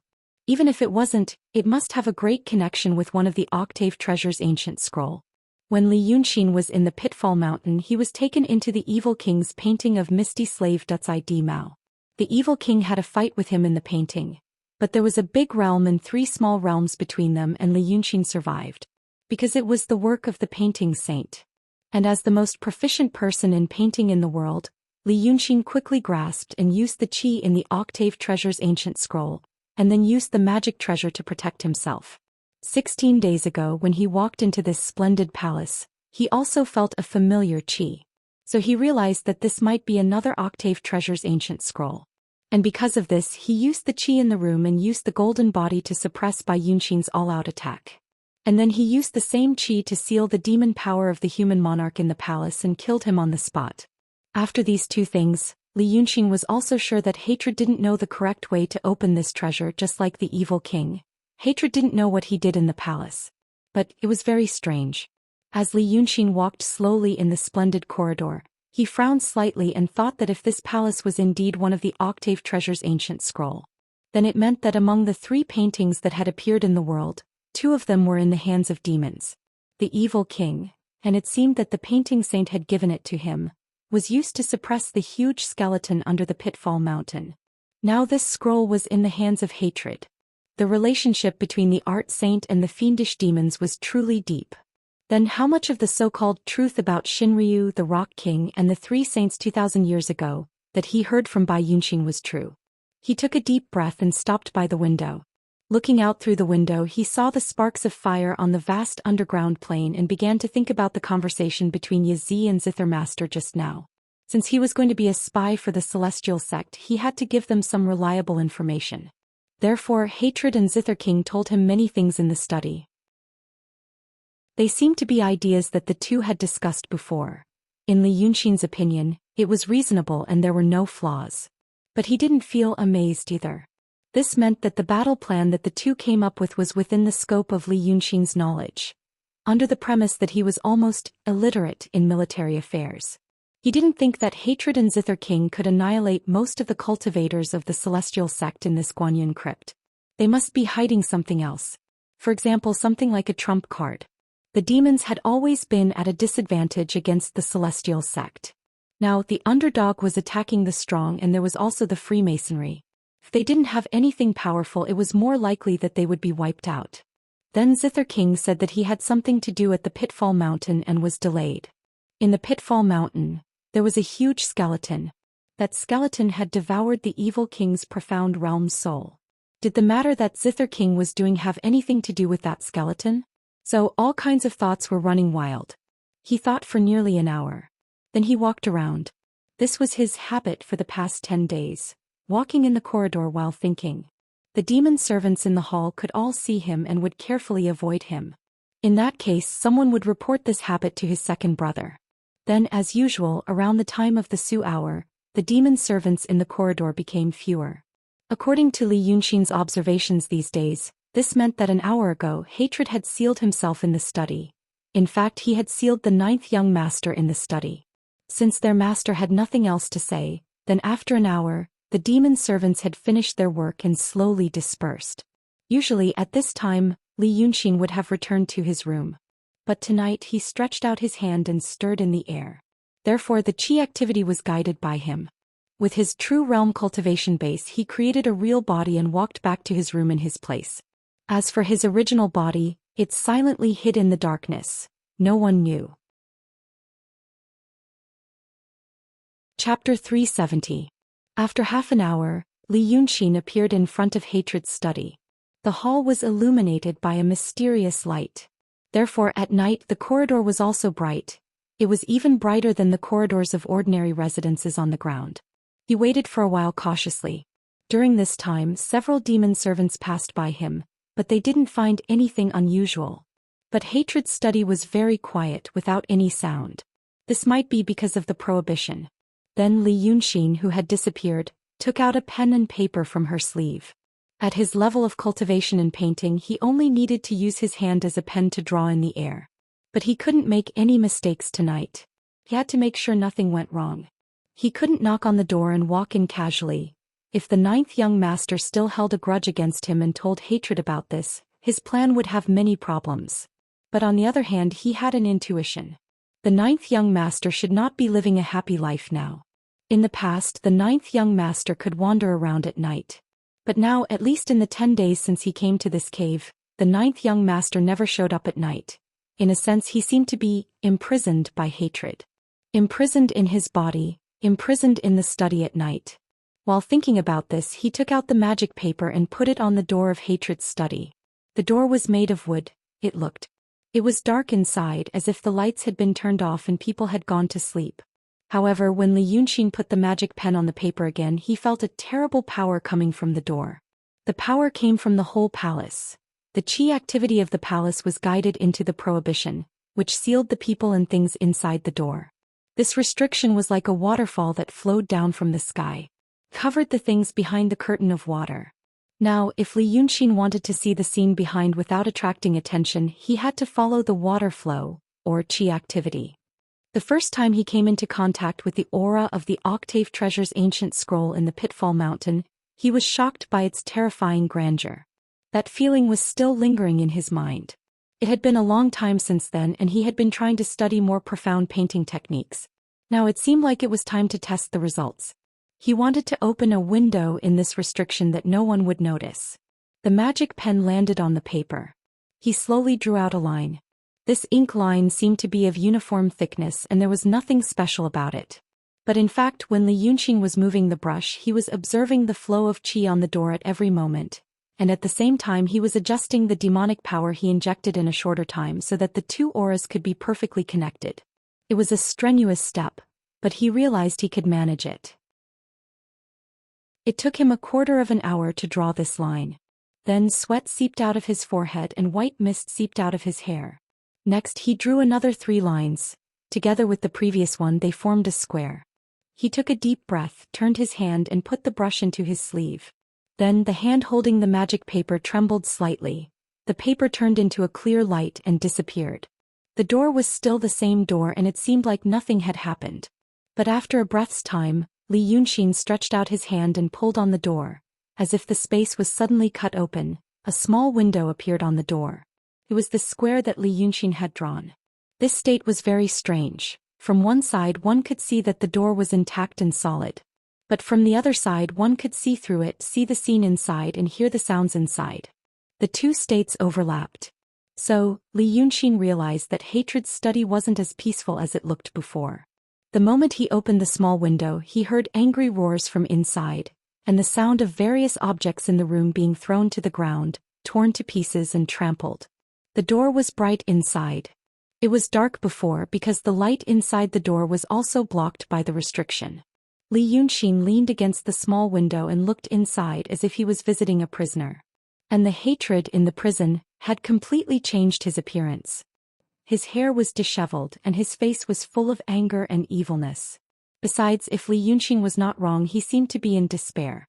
He stepped on every intact object he saw and at the same time hit the 4 walls crazily. However, his movements were weak, which was not what a big demon in the mysterious realm should have. Li Yunxin knew that this was probably because his demonic power was also temporarily sealed. This was not hatred. It was the 9th young master. He watched coldly for a while.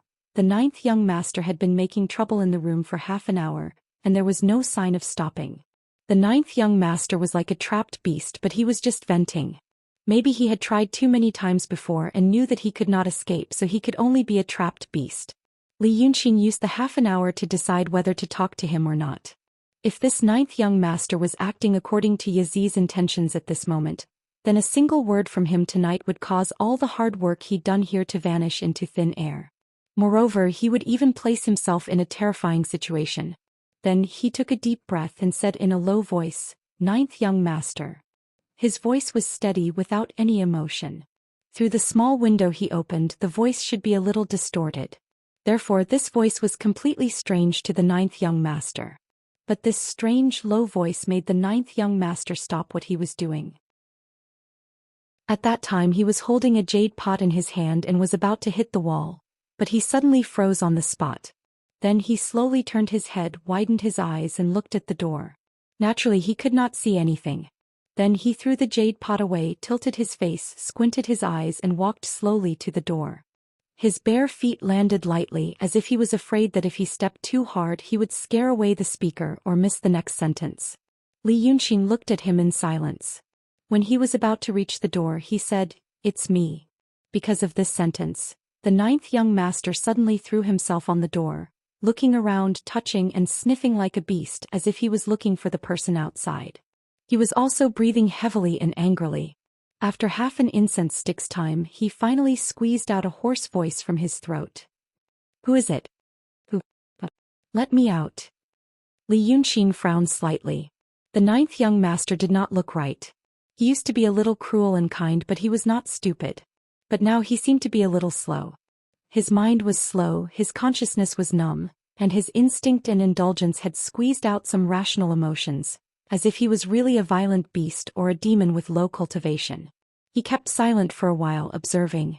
The ninth young master seemed to be anxious. He stared at the door, searching, and said, "You talk? Who are you? Big brother? Third sister? Penchong? Oh, you are. One name after another came out of his mouth. Li Yunxin knew some of them, but he did not know some of them. But the ninth young master seemed to know that it could not be these people, so he spoke very fast. In the end he could not figure it out and was about to go crazy again. He suddenly opened his mouth and was about to bite the window frame. At this time Li Yunxin said, "It's me." The ninth young master stopped again. He stared at the direction of the voice and his eyes blinked like lightning. After blinking for a while as if he had found the answer, he suddenly stuck his face to the door and squeezed out 3 words from his teeth. Li Yunxin paused and did not speak immediately. Then he heard the ninth young master say 2 more words, "Save me." He was a little surprised. But then he frowned. "You are a big demon in the mysterious realm. Why do you need me to save you?" He did not admit his identity from the beginning to the end. Even when he said this, he omitted the word, "now." But the ninth young master seemed to be sure that it was him and did not care what he said. He only said, "Save me. Save me. You owe me. You owe me your life." This young master saved your life. Twice. No, thrice. Saving people from the hands of the Lord Tongtun is a troublesome thing, Li Yunxin said calmly. "Let's talk about you first. Even if I save you, where can you go? You're still in his body. I don't want you to save me. No, I want you to save me." The ninth young master stared crazily and his face was full of fear and panic. But the next moment he suddenly showed a fleeting, neurotic smile. "Not from this room. Oh, from him, ah? He's here." He suddenly raised his hand, grabbed his chest and tore his clothes, revealing his chest. Then he used his hand to tear his chest. "Save me from him." Li Yunxin hesitated for a while. "In his body?" "Yes." The ninth young master suddenly opened his eyes wide, and then stared at the direction where Li Yunxin's voice came from, motionless. Li Yunxin thought for a while. "Now you are in his body, a big demon in the mysterious realm. The Lord Tongtian also told me that he spends half of his waking time and half of his sleeping time. So there is almost no distinction between you two. But how did you become like this? Ninth young master, if you really want me to save you, calm down. Sort out your thoughts and tell me the whole story." In fact, Li Yunxin was surprised. What kind of situation could make the ninth young master lose his composure like this? When he was in the evil king's pitfall mountain he looked very imposing, but now it was a world of difference. Could it be, he wants to eat me? The ninth young master opened his mouth and said as if he was suffocating, "He wants to eat me alive. Even if you don't save me, he will eat you." Li Yunxin was silent for a while. Ah. Ha. Sure enough. Tell me. Slowly tell me.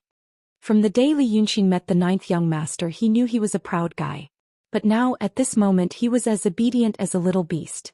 When Li Yunxin asked him to speak he immediately spoke. This made Li Yunxin believe that the ninth young master should be the ninth young master. He did suffer a great fear and he treated himself as a life-saving straw. The ninth young master spent half an hour to speak. But his words were crazy and vague and most of the time he repeated the same thing. Li Yunxin had to say a few words from time to guide him, so that he could finish his words. But even so Li Yunxin had a rough idea. Then, he felt lucky that he made this decision tonight and took the risk to meet the ninth young master. According to what Qi said he was going to die. This death was a real death. After being killed by Li Yunxin, Qi dragon soul possessed the body of the nearest dragon's son, Hatred. Hatred had told Li Yunxin that the dragon soul was immortal. When a dragon's son died, the dragon soul would gather in the body of the closest one.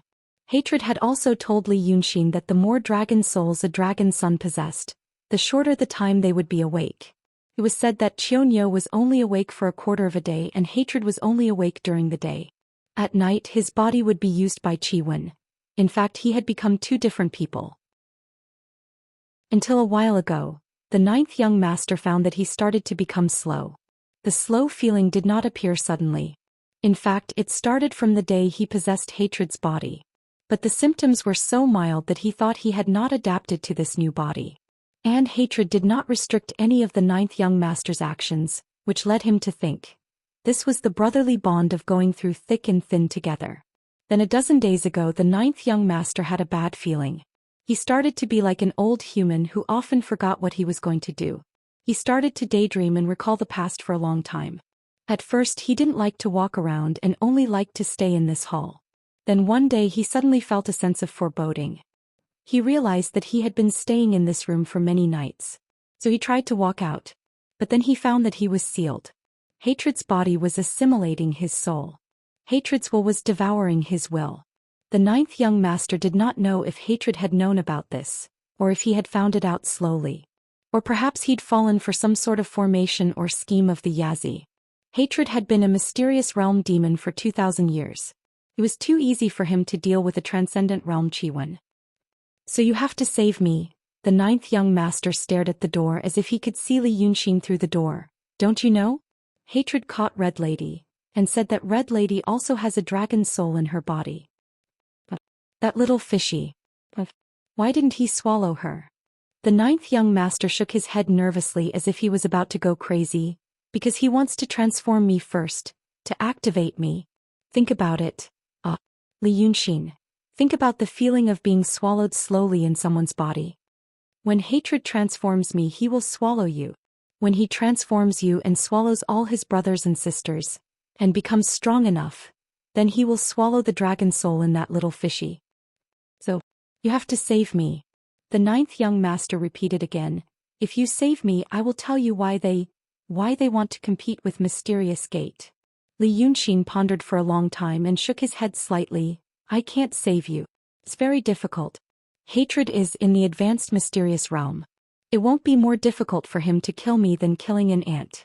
Now the ninth young master suddenly sneered and his voice was gloomy and slippery, like a poisonous snake wriggling in stagnant water.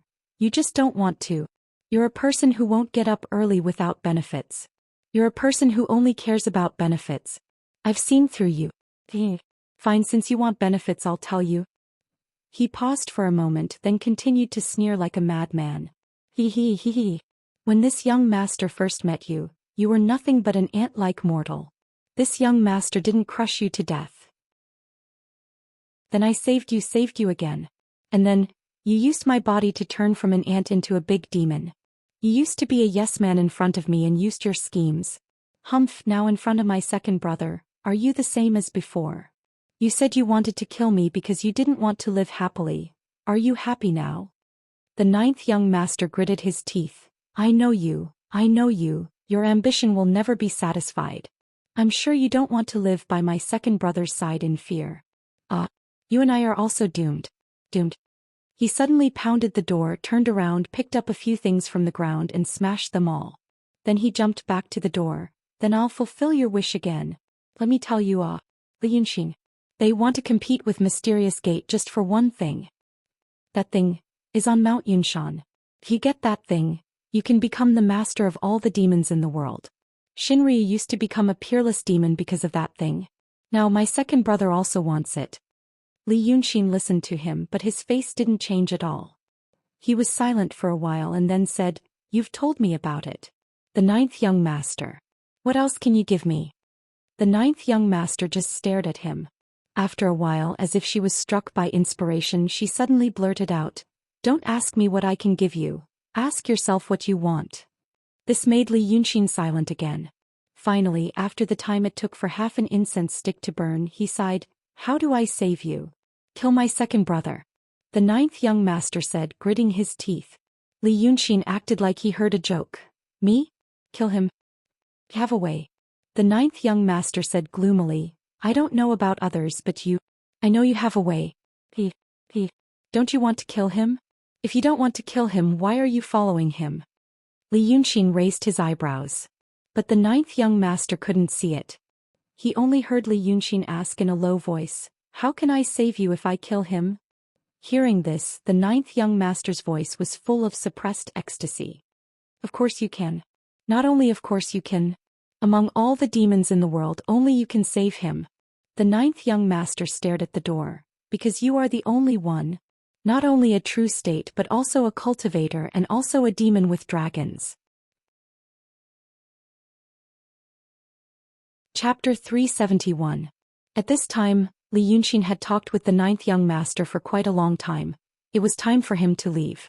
This place was not suitable for him to stay for long. Who knew if the demons here had some unknown methods that he didn't know, or maybe he would be found out. But he hesitated for a while and still said, "Tell me more details." The ninth young master immediately said, "You are already in the true state. Have you practiced the method of transforming the soul into the real body?" "Yes." "Then there is only one way." The ninth young master leaned against the door and lowered his voice, as if he was afraid that someone would hear him. "You killed hatred. Then you are the closest to him. His soul will be attached to your body. My soul will also be attached to your body. Then you will separate your real body. I have a secret technique here that can allow you to split your divine soul into your true body. When you learn this secret method, it won't be your own soul that will be separated but me. Then I will use the secret method to refine myself. I will become an independent person, but my life will be controlled by you. You will lose nothing except some cultivation and spiritual power." Hearing this, Li Yunxin frowned and pondered for a while. Then he said, "I am the dragon soul undying. I killed hatred and I was the closest to him, so it is possible that your soul will come to my body. You said to separate your real body. It sounds possible." He thought for a while and said calmly, "But I don't think it is right." The ninth young master, "You can attach to hatred's body because he is free. Except for Qi, when everyone else is free, so you are not awake all the time." "But I am not delirious. You came to my body.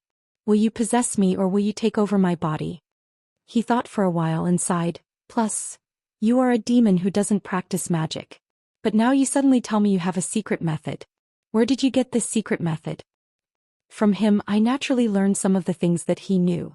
The ninth young master held on to the door as if he was afraid that Li Yunxin would suddenly turn around and leave. "He's wearing me down and I'm wearing him down too. It's just that he's the owner of this body, so I can't turn the tables on him. But even so, I still peeped into some of his memories and learned some of his techniques. Li Yunxin, why are you worried about being possessed? Aren't you worried about dying?" He didn't stop talking. "My older brothers and sisters will make a move on you sooner or later. At that time, will you obediently stretch out your neck to be chopped off, or do you want to live? If you want to live, you only have two choices. The first is to run away. But now that you've escaped, they won't rest until they complete the dragon soul. They'll continue to hunt you down. Can you escape for the rest of your life? With the dragon soul around, you can't even fake your death. Or you killed them.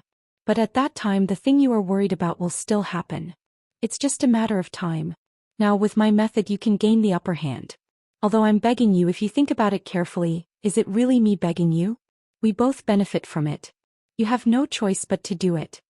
Li Yunxin was silent for a while outside the door. Suddenly he said, "You speak more fluently now." The ninth young master snorted, "It's just nightfall. I'll feel better when it's nightfall. But if you don't save me, I'm afraid I won't even have this time." As soon as he finished speaking, he found that Li Yunxin, who was outside the door, had suddenly stopped breathing. So he shouted angrily and unwillingly, but no one answered him. But it wasn't Li Yunxin who turned around and left.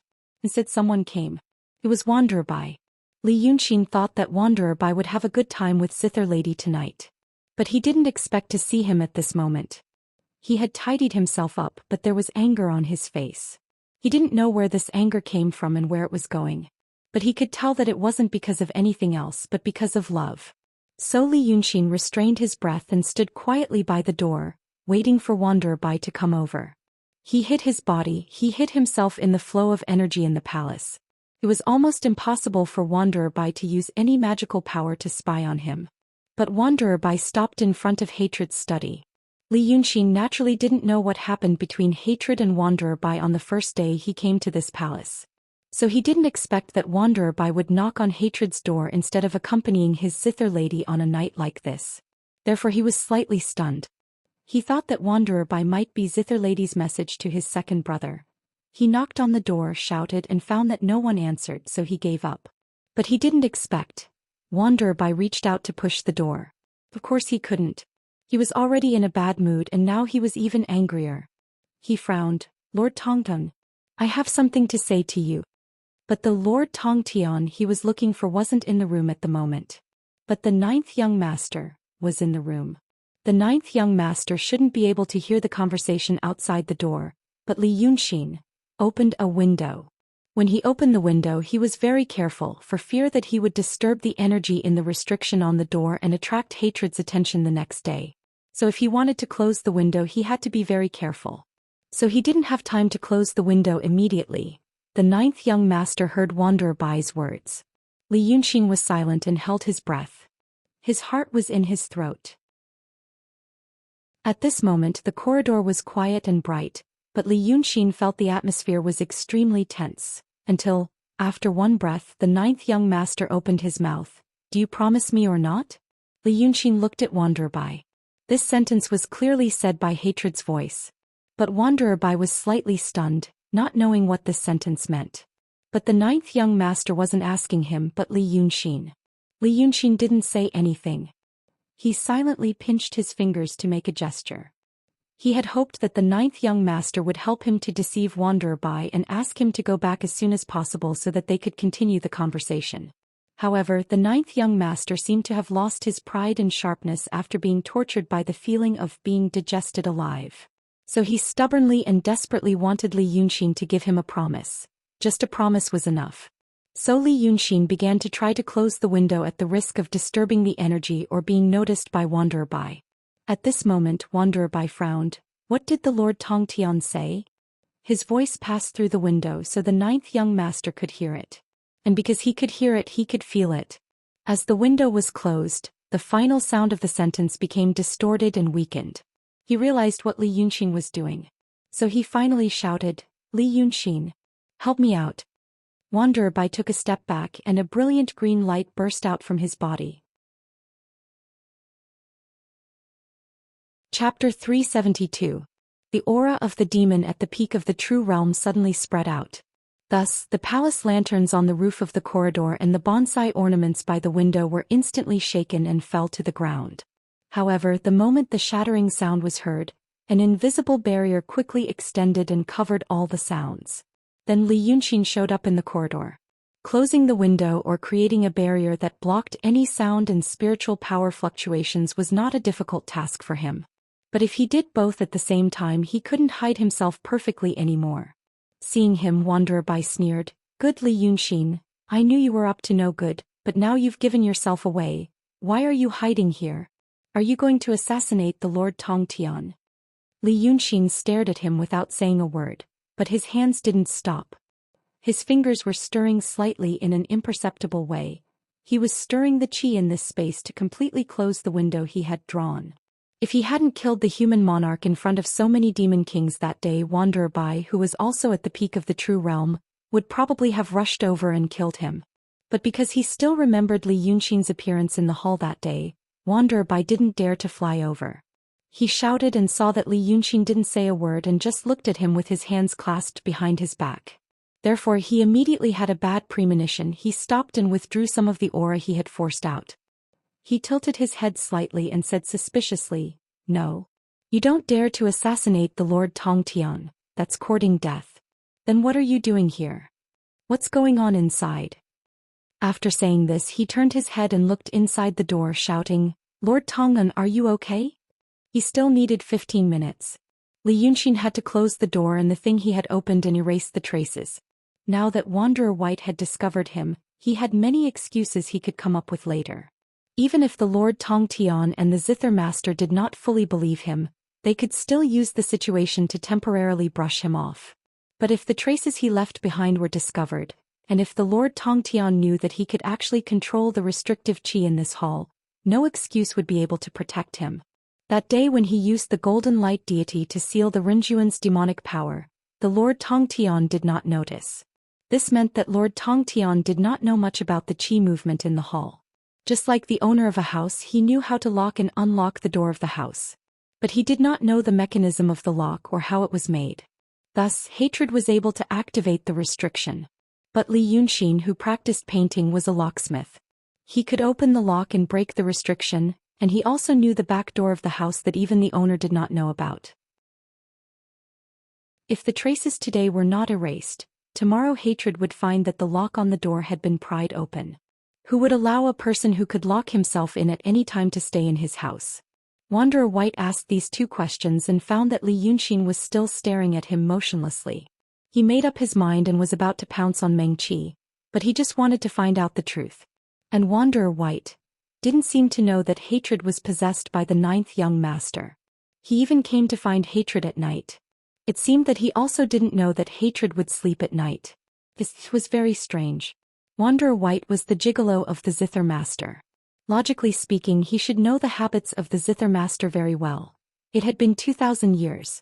So if he knew that the Zither Master would sleep longer, there was no reason for him not to know that hatred was in a similar situation. But now, could it be that this guy didn't know at all? This thought flashed across Li Yunxin's mind. His heart skipped a beat and he immediately said, "Go back." Wanderer White was stunned again. What? Li Yunxin dared to say these 3 words to him after his plan was exposed. And he seemed to be in the right, as if he was the one who was caught instead of Meng Qi. But he saw Li Yunxin sneer. "You idiot. You can't accomplish anything, but you're good at spoiling things. You ruined the Zither Master's plan. Do you think he won't kill you?" Wanderer White frowned. "Li Yunxin, what the hell are you doing? Use your brain to think about it." Li Yunxin stared at him sternly and said slowly, "You said that I can't assassinate hatred and I'm not his match. Then why don't you think about what I'm doing here? In this hall, who else can kill hatred?" He shouted the last sentence in a low voice. Wanderer White was stunned for a moment and then he suddenly shivered. Although he appeared to be a little slow in front of Li Yunxin, he was still quite clever. How could he not know that the person Li Yunxin was talking about was the Zither Master? Wanderer White's eyes widened. "What nonsense are you talking about?" At this time, Li Yunxin finally let out a long breath. He had closed the window which he had made in the door. Therefore he sighed and said, "Bastard, bastard. You could have been very useful. But tonight you came to court death. Do you know that if I kill you the plan will change and I'll have a headache?" Wanderer White frowned. Why would the Zither Master do such a thing? Tell you to kill me? That's even more ridiculous. Li Yunxin, I think you're... Halfway through his words he suddenly felt something in his chest. Then the monster energy in his limbs, bones, meridians and apertures all disappeared. It was blocked in one place and couldn't be circulated. Wanderer White was shocked and he immediately turned around and walked backward. But just as he took 3 steps forward, he bumped into an invisible barrier and bounced back. He suddenly turned his head. "Li Yunxin, don't you dare." He only said these 5 words. What welcomed him was a thunderous strike from Li Yunxin, who had revealed his godly demon body. Li Yunxin flew forward and smashed the top of his skull with one palm. He also smashed half of the Wanderer White's chest, and the broken head sank into his body. A demon at the peak of the true realm had a strong body. Li Yunxin killed him, but his own arm was also shaken and blood spurted out. The golden blood turned into a cloud of mist in the air. He knew that it was not good, and he hurriedly made a spell to collect all the golden blood gold, not letting it drip on the corpse. Then he returned to his human form and drew an illusory flame. The flame suddenly appeared in the air, and then it pounced on Wanderer White's corpse according to Li Yunxin's guidance. This wasn't an ordinary fire, but a flame he drew as a primer, mixed with the 9 heavens thunder fire of the dragons. After being burned by this fire, half of Wanderer White's corpse was instantly gone. Only a pile of ashes was left as if it had been burned by a Taoist spell. Only then did he let out a sigh of relief. Wanderer White's soul stood up shakily from the corpse. Li Yunxin swung his hand, and a soul-hooking iron chain appeared in his palm, binding him tightly. When he was in the city of Wei, he sealed Yunzi's soul in the mountain and river diagram on his folding fan. Now the mountain and river diagram was gone, but he had the magic treasure Fog Lock Toad Palace. This Toad Palace was also a place that could imprison ghosts. Even Fu Liangliang's physical body was still trapped inside. Wanderer White's muddle-headed soul quickly realized that he was killed by Li Yunxin. How dare he attack? How could he dare to kill him here? He was originally a ghost and he relied on his obsession to recultivate, and then he had a physical body. Now that he died for the second time, his obsession was even stronger. When a normal demon cultivator died, his spirit would be damaged, but at least he still had some consciousness. However, this ghost cultivator died and his spirit was damaged, so he couldn't communicate with him at all. Wanderer White's soul only opened his eyes wide and he spun around on the spot. Seeing his own corpse on the ground, he wanted to pounce on it and the iron chain rattled. How did I die? How did I die? How did I die? He kept muttering these words and he didn't even care about Li Yunxin behind him. This situation was within Li Yunxin's expectations. Therefore he took 2 steps back and cast another spell, releasing the Fu Liangliang that he had stored in the Fog Lock Toad Palace. This Fu Liangliang was Fei Yunzi, who had possessed the Langya cave abode.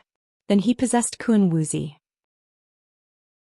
He was tricked by Li Yunxin in the Lord Dongting mountain, and Kun Wuzi brought him back to Daotong. In the end he possessed Pu Songzi in Daotong, and Li Yunxin kept him in the Fog Lock Toad Palace in Qingdu. It was an ill-fated relationship. Now that he was released from the shackles, he was muddle-headed for a period of time as if he was in a dream. He had been trapped in the Fog Lock Toad Palace for many days, and he gradually lost track of time and didn't know what year and month it was. Now when he opened his eyes, he first saw a corpse on the ground and then Li Yunxin. His reaction was much faster than Sanren Bai's and he didn't speak. He raised his hand and summoned a talisman to protect his body, then waved his sleeve and summoned a magic paper and a magic brush, forming a 3-step barrier in front of him. But he didn't want to risk his life against Li Yunxin. He had suffered so many losses in his hands, how could he not know that his methods were not as good as Li Yunxin's? Everything he did was to protect himself. Only when he felt safe did he have the time to look at Li Yunxin. You released me, what do you want to talk about? After saying this he continued, we can talk about anything. You know I'm not like those stupid Daotong Kenzo people. You help me, I help you, we don't have to fight to the death. Li Yunxin smiled, you've finally become smarter. While saying this he waved his hand to disperse the barrier that blocked sound and spiritual power. After all, Fu Liangfang was a cultivator, he was much more sensitive to magic barriers than demons. Previously he didn't feel the barrier, but now that it was gone he realized what Li Yunxin had done. This made him feel slightly relieved. He thought that Li Yunxin was expressing goodwill to him. Thus he relaxed his expression. What is this place? Who is this person on the ground? Li Yunxin smiled. What you said just now was very good. You help me, I help you, it's really good if everyone is together. Since that's the case, I have a favor to ask of you. If you help me, I won't pester you anymore, how about it? Fu Liangfang frowned and thought for a while, then said in a low voice, it depends on what kind of favor. It depends on whether I can do it or not. Li Yunxin, it's a very simple matter, of course you can do it. After saying this, Li Yunxin's body suddenly expanded. He revealed his god-fiend body that was more than 10 feet tall. He looked down from above, stared at Fu Liangfang in the lingering clouds and grinned. I heard that you have a good head, can you lend it to me tonight? After saying this he suddenly raised his voice and shouted, in your dreams, you want to frame me? After saying this, Li Yunxin brazenly pounced toward Fu Liangfang. Just a moment ago, Li Yunxin was talking in a friendly manner and had even removed the barrier, making him feel that he had a chance. But the next moment he suddenly showed such a terrifying appearance and pounced toward him with the force of wind and thunder. How could Fu Liangfang know that Li Yunxin had such a plan? However, he reacted a little faster than Wanderer Bai. He immediately took out a talisman and was about to use it again. However, the next moment he encountered the same situation as Wanderer Bai. A golden-bodied warrior suddenly appeared behind him, and he immediately felt that the spiritual aura in his body was completely sealed. At this moment, Li Yunxin had already arrived without any obstruction. The barrier of 3 steps in front of him grabbed his head with a ferocious sharp claw and crushed it with a bang. From the moment he shouted to the moment Fu Liangfang died, only 3 breaths had passed. But since there was no barrier in these 3 breaths, the spiritual aura and demonic power violently and vigorously spread out in all directions. Who wouldn't be startled awake? The first to arrive was neither Zither Monarch nor Hatred. These 2 dragons' son needed a lot of time to sleep. The first to appear was young Master Pan Chong, whom Li Yunxin had met in the hall before. For some reason this demon in the true state stayed in the hall. He appeared from one end of the corridor and saw the scene of Li Yunxin pouncing on Fu Liangfang and heard his shout. Then the demon servants and soldiers in the hall rushed over after hearing the news. Fu Liangfang's headless body had already fallen to the ground. As soon as the body fell, Fu Liangfang's soul leaped up. Without stopping or saying a word, he pounced toward young Master Pan Chong on the other side of the corridor. Li Yunxin immediately shouted, "Take him down." The spy from Daotong killed Wanderer Bai. Hearing this, young Master Pan Chang's heart skipped a beat. How did the spy from Daotong sneak into the palace of Lord Tong Tian? But he still made a move subconsciously. He pulled out the pair of golden melon hammers from his waist, and the hammers were immediately surrounded by a terrifying green light. Then he spat and made a hand gesture, then opened the magical power of the heavenly eye and saw the soul. Just then he saw Fu Liangfang's ghost gnashing his teeth and pouncing toward him, as if he wanted to tear him apart. But Fu Liangfang hated Li Yunxin for plotting against him again.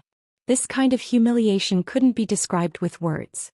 When he saw young Master Pan Chong, he didn't want to be entangled with him. He just wanted to run for his life. He was a soul cultivated by the Freemasonry using a secret technique, and could freely possess other souls.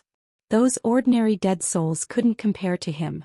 Even now he still had methods and could cast spells. Thus, a green light suddenly appeared on his body, and he raised his hand to give young Master Pan Chong a lightning palm. Accompanying this lightning palm, he casually threw out a Kenzo green light sword. These 2 spells attacked from the left and right, and the angle was insidious and crafty. Young Master Pan Chong wasn't Li Yunxin. He didn't know anything about Taoist cultivation. What he relied on was the demon clan's powerful physical body. Seeing these 2 spells, he immediately knew that what Li Yunxin said was true. This guy was really a cultivator. He was shocked and hurriedly dodged. He wasn't a dragon's, how could he dare to use his body to take on a strange Taoist cultivation? Taking advantage of this moment, Fu Liangfang turned around, wanting to escape through the window at the side of the corridor.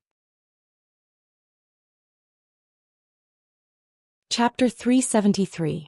However, what Fu Liangji didn't know was that the entire hall was a magical treasure, easy to enter but hard to leave. Li Yunxin had once thrown a jade cup out of the window, but the cup landed on the ground and returned to its original position in the blink of an eye.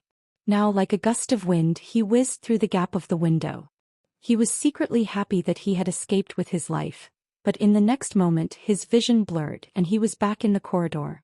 That young master coiled intestine was originally ridiculing Li Yunxin in every possible way, but after seeing Li Yunxin kill the Renjun, he felt very indignant. At this time he was frightened by the wandering soul that was killed by Li Yunxin, and almost let him escape. How could he not be angry? Seeing that Fu Liangji had returned to the corridor in a daze, he didn't even say a word, but raised the golden hammers in his hands and smashed. The pair of golden hammers in his hands were not ordinary objects. They were formed from his pair of pincers, and specialized in smashing wandering souls. Who was the real body of this young master coiled intestine? It was a 1,000-year-old blue-backed river crab in Tongtian Swamp who had attained Tao. Originally, the scholars of this world said that crabs had no intestines, and called him gutless young master. But this crab had attained Tao and transformed into a human, saying that he had all the meridians and apertures, and was no longer a muddle-headed worm. People call him gutless young master, but I insist on calling him young master coiled intestine. His daily favorite thing to do was to transform into this elegant young master, run to the city near his lair and pretend to be a scholar and walk to the school. When he saw the teacher, he would ask, "Does the teacher know of another name for the river crab?" Once the teacher said, "Gutless young master," he would immediately take out the twin hammers from his waist and smash his head into pieces. Over time, no one near his lair dared to say, "Gutless young master." Not only no one said it, but no one even lived in the city. They only said that there were demons nearby and they had all run away. Unfortunately, his lair was in Tongtian Swamp, and was under the protection of hatred. The people of Daotong and Kenzhou couldn't get rid of him even if they wanted to. Instead, they raised him into an eccentric character of seeking revenge for his hatred. Because of this personality, his attacks on Fu Liangzi could be said to be fast and ruthless. A pair of golden melon hammers smashed down on Fu Liangzi's head. Although this Fu Liang was a wandering soul, he was not an ordinary wandering soul. He could still use his Dao techniques. His body immediately emitted a misty golden light to protect himself as he took the attack head-on. At this time he already knew that Li Yunxin, that cunning thief, had done something bad again and wanted to frame him. He felt that there was no hope of escape. He only thought that he could not let Li Yunxin have his way. He opened his mouth and shouted, "It's that evil thief Li Yunxin who wants to marry." Young Master Pan Chang's pair of golden melon hammers normally killed countless creatures. Their resentment was very heavy. Now that he had used 70% of his strength, not only did this wandering soul not disperse, but it even used the golden light to resist and could still speak. He was instantly furious. How could he care about what Fu Liang said? Immediately he gathered all his strength and smashed it down with a loud bang. Before Fu Liang could say the word disaster, he was immediately smashed back by gutless young master's hammer. When Li Yunxin killed Fu Liang, he knew that these Freemasons Fu Liang were not ordinary wandering souls. Normal methods would not be able to disperse them. Only the dragon's 9 heavens thunderfire could do it. And the original intention of letting this wandering soul of Fu Liang escape was to show the demons who rushed over. When they saw with their own eyes that he was a fellow of Daotong and Kenzhou, he would then deal with him. In the end, this gutless young master was still a person who would get dizzy at the slightest provocation, and would not listen to Fu Liang's words. This was really giving him a pillow when he was sleepy. Therefore, seeing that this scene had been done enough, when young Master Pan Chang's hammer fell, Li Yunxin suddenly used the golden light deity in the hall to suppress Fu Liang's soul. At the same time, he widened his eyes and stretched out his hand as if he wanted to stop young Master Pan Chang. "Hammer, spare him." A cloud sprayed out from his palm, looking like it was going to wrap around the crab spirit's golden hammer. This crab spirit did not like Li Yunxin to begin with. The more he was told to spare him, the more he didn't want to spare him. He used even more strength and smashed down fiercely. Li Yunxin's realm was not high when he killed Fu Liang, and he still needed to summon the 9 heavens thunderfire. But now that he was in the real realm, the thunder and lightning were hidden in the fog, turning into thousands of tiny electric snakes. Young Master Pan Chang's hammer smashed down, and the golden light protecting Fu Liang's body was immediately scattered. His soul was like a puff of green smoke, showing signs of dispersing. At this moment, the cloud of fog that wrapped around the tiny electric snakes arrived again. A series of crackling sounds followed by the crab spirit's next few heavy blows. This Fu Liang, who had come back from death and was able to keep a trace of his life, finally perished under the joint attack of the 2 great demons in the real realm and under the effect of this huge magic weapon. Li Yunxin was secretly happy and heaved a sigh of relief. But he still put on an angry face. He widened his eyes and looked at young Master Pan Chang. "I told you to spare him, but you killed him?" Young Master Pan Chang smiled coldly. "Ha! Lord of Wei River told me to spare him, but it was too late. I was in the mood to kill and didn't have time to stop." Li Yunxin's expression suddenly changed. "You were in the mood to kill?" In my opinion, this Daotong Taoist priest didn't have a spy, so how did he sneak into the hall? He snuck into the hall and killed Wanderer Bai and was discovered by me and destroyed his physical body, but you hurriedly killed him. Did you kill him just because you were in the mood to kill him? Young Master Pan Chong didn't expect that someone would slander him the next moment after they had just killed someone. He was slightly stunned. During this time, Li Yunxin scolded him even more fiercely. Moreover, he approached him looking like he was going to take him down. It should be known that Li Yunxin was used to being a bad person. There were so many demons in this cave and each of them had killed many people. But these demons killed and ate people mostly because of their nature. In the eyes of pigs, geese, chickens, and ducks, humans were also scary demons. But if they really wanted to harm people, perhaps those demons combined were not a match for Li Yunxin. As a bad person, of course, he knew that a bad person would complain first. If he didn't pretend to be wronged and angry, how could people believe him? Not only did he have to feel wronged, but he also had to reveal a limited truth so that people would believe him and cover up any possible flaws. Thus he shouted angrily, "You idiot, do you know who you killed?" Young Master Pan Chong sneered at him just now because of a moment of anger. Only now, looking at Li Yunxin's appearance, did he realize that he had probably killed the wrong person. When he recalled how Li Yunxin killed Ren Huang in front of the hall that day, he felt even more afraid. He knew that he was not a match for Ren Huang. Thus when he calmed down, his momentum weakened a little. With his weakness, Li Yunxin became even more obedient.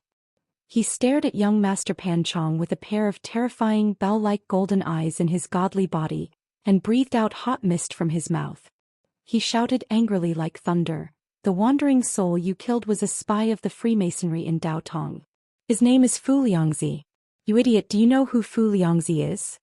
I have fought with that Fu Liangzi several times and have always wanted to capture him alive and ask him about the Freemasonry. Now that I finally have the chance, I was killed by you. Are you also a pawn of the Freemasonry?" How would young Master Pan Chong know anything about the Freemasonry? But listening to Li Yunxin's tone, he felt that he was really angry. He knew that he had probably ruined his plan. With this fear in his heart, he stammered and couldn't say anything. Li Yunxin said viciously, "You spy, dog thief, since you dare to ruin my plans, I will kill you." After saying this, he suddenly raised his hand. And this was because he felt Long Sun's aura. According to hatred from first dragon to eighth dragon, almost all of them needed to hibernate. But just thinking about it, no matter how strong the dragon princes were, if they really fell into a deep slumber at a fixed time, in the span of 2,000 years, there would definitely be people who would notice something was wrong, and there would definitely be people who would make a move on this weakness. So Li Yunxin felt that hibernation might be possible. But it wasn't necessarily uncontrollable. For example, people needed to sleep every night, but under special circumstances, such as when one's nest was about to be destroyed, couldn't they stay up for 1 or 2 nights in a row? Of course, this was only his guess. But he felt that his guess might be close to the truth. Now his conjecture seemed to have been confirmed. Just as his arm was about to strike young Master Pan Chong with the momentum of wind and thunder, Zither Monarch appeared at the end of the corridor. He raised his voice and said, "Ninth brother, don't be impatient." Then this Long Sun, who was at the peak of the profound realm, slightly raised his hand, and the distance between Li Yunxin and young Master Pan Chong seemed to instantly become infinitely large. Although his arm fiercely struck down, no matter what, he couldn't hit the crab's spirit. This was probably a magical ability that could change the laws of heaven and earth that only the profound realm could touch. What Li Yunxin was waiting for was Long Sun, Zither Monarch, or Lord Tongtian to appear. If these two did not show up, he could still fight with young Master Pan Chong for a few hours until they woke up. Even now, the anger on his face had not dissipated. Although he stopped, he raised his head and looked straight at Zither Monarch. "Zither Monarch wants to interfere in this matter? If you want to interfere, then do it. But I want this idiot to explain. I told him to hold back. Why did he kill him?" After saying this, his body shook and he reappeared in his human form. But there was still anger on his face. He raised his finger and pointed outside the hall. "Outside, a bunch of idiots, I don't know what's in their heads." A true realm Taoist broke into the camp of tens of thousands of demons. Then he pointed at young Master Pan Chong. "Inside, this kind of trash can be said to be smart, but they are as stupid as pigs and dogs. They can't accomplish anything, but they only spoil things." Hearing his words, young Master Pan Chang's face immediately showed anger. He was about to open his mouth. But Li Yunxin pointed behind him. "Wanderer Bai, Zither Monarch, your Wanderer Bai has been killed by this Taoist. If Zither Monarch wants to know why and how he was killed, then go ask him." The him he was referring to was naturally young Master Pan Chong. At this moment the crab spirit realized. The soul of the Taoist he killed was the soul of Zither Monarch's favorite gigolo. If he had destroyed the Taoist's physical body, then it would have been fine. But it was Li Yunxin who destroyed his physical body and made him scatter his soul. This was a typical example of doing his best but not getting any benefits. Thinking up to this point, how could the crab spirit still be angry? He was even more afraid that a great demon at the peak of the profound realm would tear him apart. He timidly turned his head to look at Zither Monarch, only to find that there was no anger on Zither Monarch's face. It was as if the one who died wasn't Wanderer Bai, but an insignificant servant, demon soldier, or a pet. The profound realm great demon slowly walked through the corridor and arrived in front of Fu Liangliang's physical body. Then she calmly looked at it, then slightly turned her head to look at Li Yunxin. "Ninth brother, you killed him with one strike?" Li Yunxin seemed to still be immersed in anger. He indignantly said, "It was one strike. But Zither Monarch doesn't need to ask me how I did it. I have my own methods." What he said was reasonable. Demons weren't cultivators. If a cultivator revealed some strange ability that their elders didn't know about, they might be worried that they had learned some evil tricks. But for demons, whatever abilities they had were their own methods. Unless they were enemies who fought to the death, there was no reason to force others to reveal their life-saving methods. Zither Monarch didn't care about his attitude and only nodded. She then moved to look at Wanderer Bai. Wanderer Bai was also killed with one strike. But right now his soul was still lingering on his corpse, still muttering, "How did I die, how did I die," and so on. Zither Monarch slightly narrowed her eyes and stared at Wanderer Bai's soul for a while. Her current expression was solemn and serious, completely different from her cheerful appearance in the study.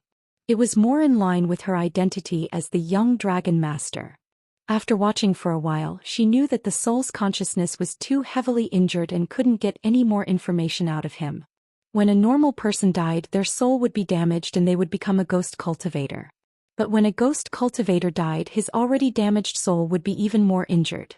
It was already a blessing that he was still alive. At this time, Li Yunxin was very close to him and could see his complexion. Logically speaking, the phrase, "Does your complexion look good?" should refer to a person. Humans would always have headaches, fever, or some minor illness, so their complexion would look bad. But how could a demon get sick?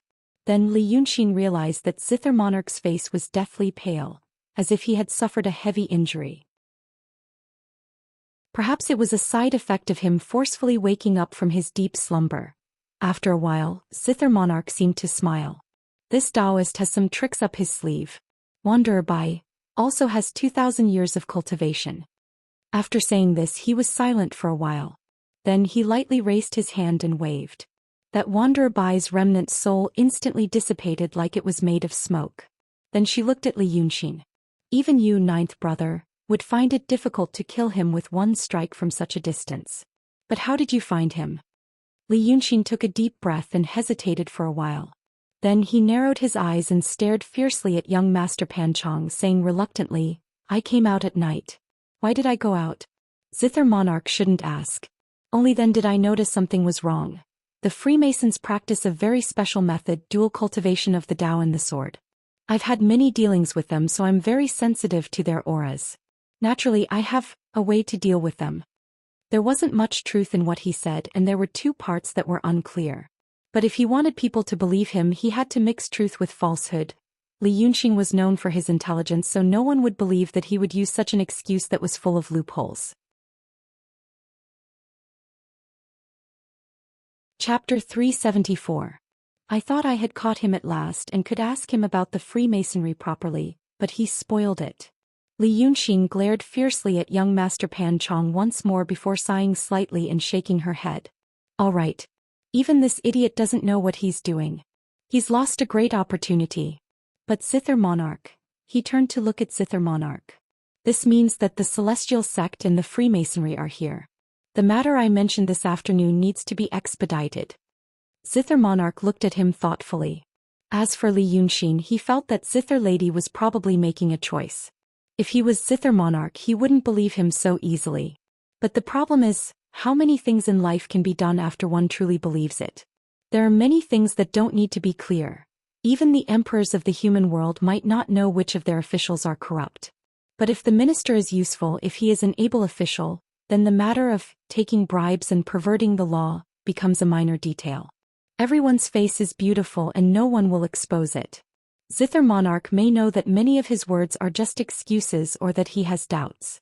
But if he feels that the value of what he can do in the future is far greater than something else, then he won't bother. Li Yunxin thought that Zither monarch was a smart person. Smart people should know this. Zither monarch and hatred are not those moody and stupid demons. Their way of thinking is more like that of humans. He only needed a little time. He had other ways of getting through the present crisis. In this way the corridor was quiet for half an incense stick of time. Then Zither monarch said, "Fine. If you are in a hurry then do it. But ninth brother must remember," he said to Li Yunxin in a friendly manner, "if you go to the celestial sect, don't stay for long. I will be very worried about your safety, so I will give you half a month's time. In another half a month Cloud Mountain will land at Tongtian Lake. At that time, regardless of whether you succeed or not, you must come back." He smiled at Li Yunxin. "The demonic power that I planted in your brain, probably no one in this world can undo it now. Even if they could, it wouldn't be something that could be done in a few months or years. I think with your intelligence, if you don't come back in half a month, then you'll probably be threatened by the people from the Celestial Sect of Wonders and won't be able to move. And with your intelligence and wisdom, if it has come to this, then the situation must be as bad as it can be. Then, in order not to humiliate you, ninth brother, at that time the demonic power in your head will explode. Ninth brother was going to die as well. His soul will also be damaged." The Zither master paused and said, "I heard that ninth brother used millions of ghosts to form a formation in the city of Wei. This kind of ability and generosity was probably not something that anyone in this world could do. After much thought, perhaps only the two Yama kings had such means.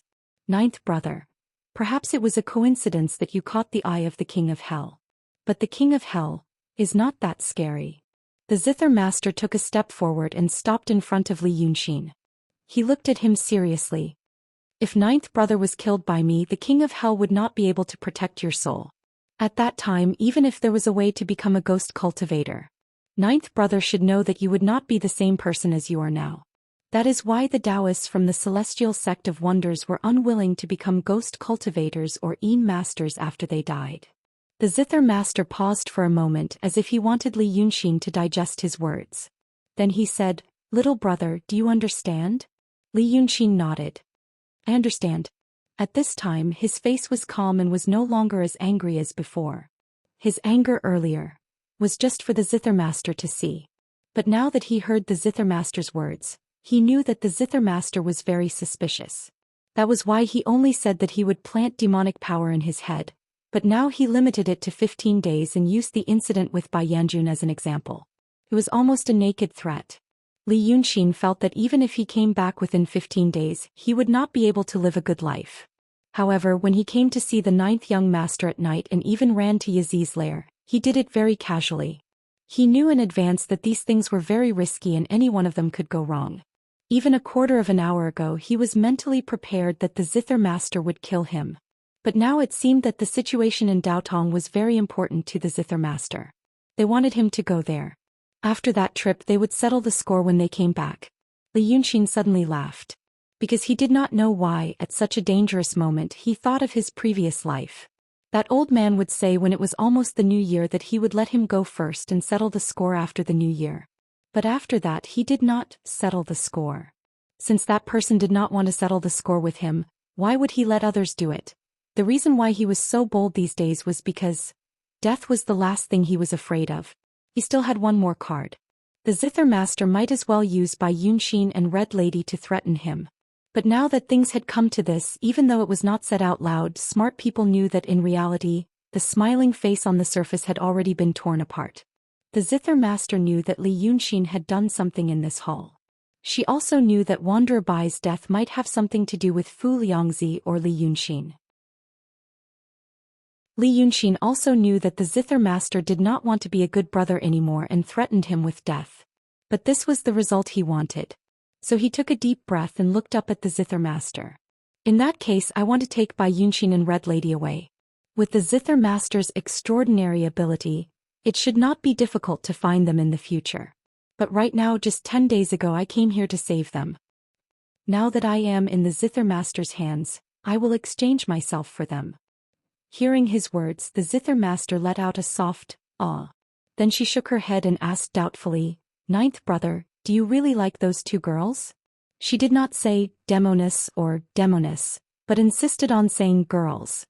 But when she said this, her expression and tone did not seem out of place, as if she was just an ordinary person. But this was the most out of place. Li Yunxin also shook his head. "Not really. Zither Master knows that I am also a cultivator. Cultivators always have to forget their emotions and transcend their tribulations. I promised one of them something and the other saved me time and time again. How can I let go of this kind of thing when I am a cultivator? So I am doing it for myself." The Zither Master nodded in understanding. Then he turned to look at Wanderer Bai's corpse on the ground. "I understand. Wanderer Bai said he saved your life. Even if he was raised like a cat or a dog for 1 or 2,000 years, he would still have feelings for him. If he was harmed by someone, there must be an explanation." He paused for a moment. "Then take him with you." Hearing this, Li Yunxin immediately smiled. "I will leave this matter to the Zither Master." After saying this, he turned around and left. The Zither Master did not linger and also went to her own room. The group of demon servants and demon soldiers naturally couldn't say anything, but that young Master Coiled Intestines was dumbfounded as he watched from the side. Such a big matter was actually going to end up like this? Then would Unfettered Bai's death be in vain? The Zither Master actually believed Li Yunxin's nonsense. He was puzzled, but how could he dare to ask the Zither Master? Until now, he still felt that perhaps the Zither Master really believed Li Yunxin's words. Perhaps his head would be twisted off if he stretched it out. This Panchong Gongzi stood blankly on the same spot. His mind was in a mess. Let's not talk about it for the time being. After Li Yunxin left this corridor, she went straight to Red Madam and Bai Yunxin's room. There was no one guarding in front of their door, because there was a restriction on the door. But Li Yunxin hurried over.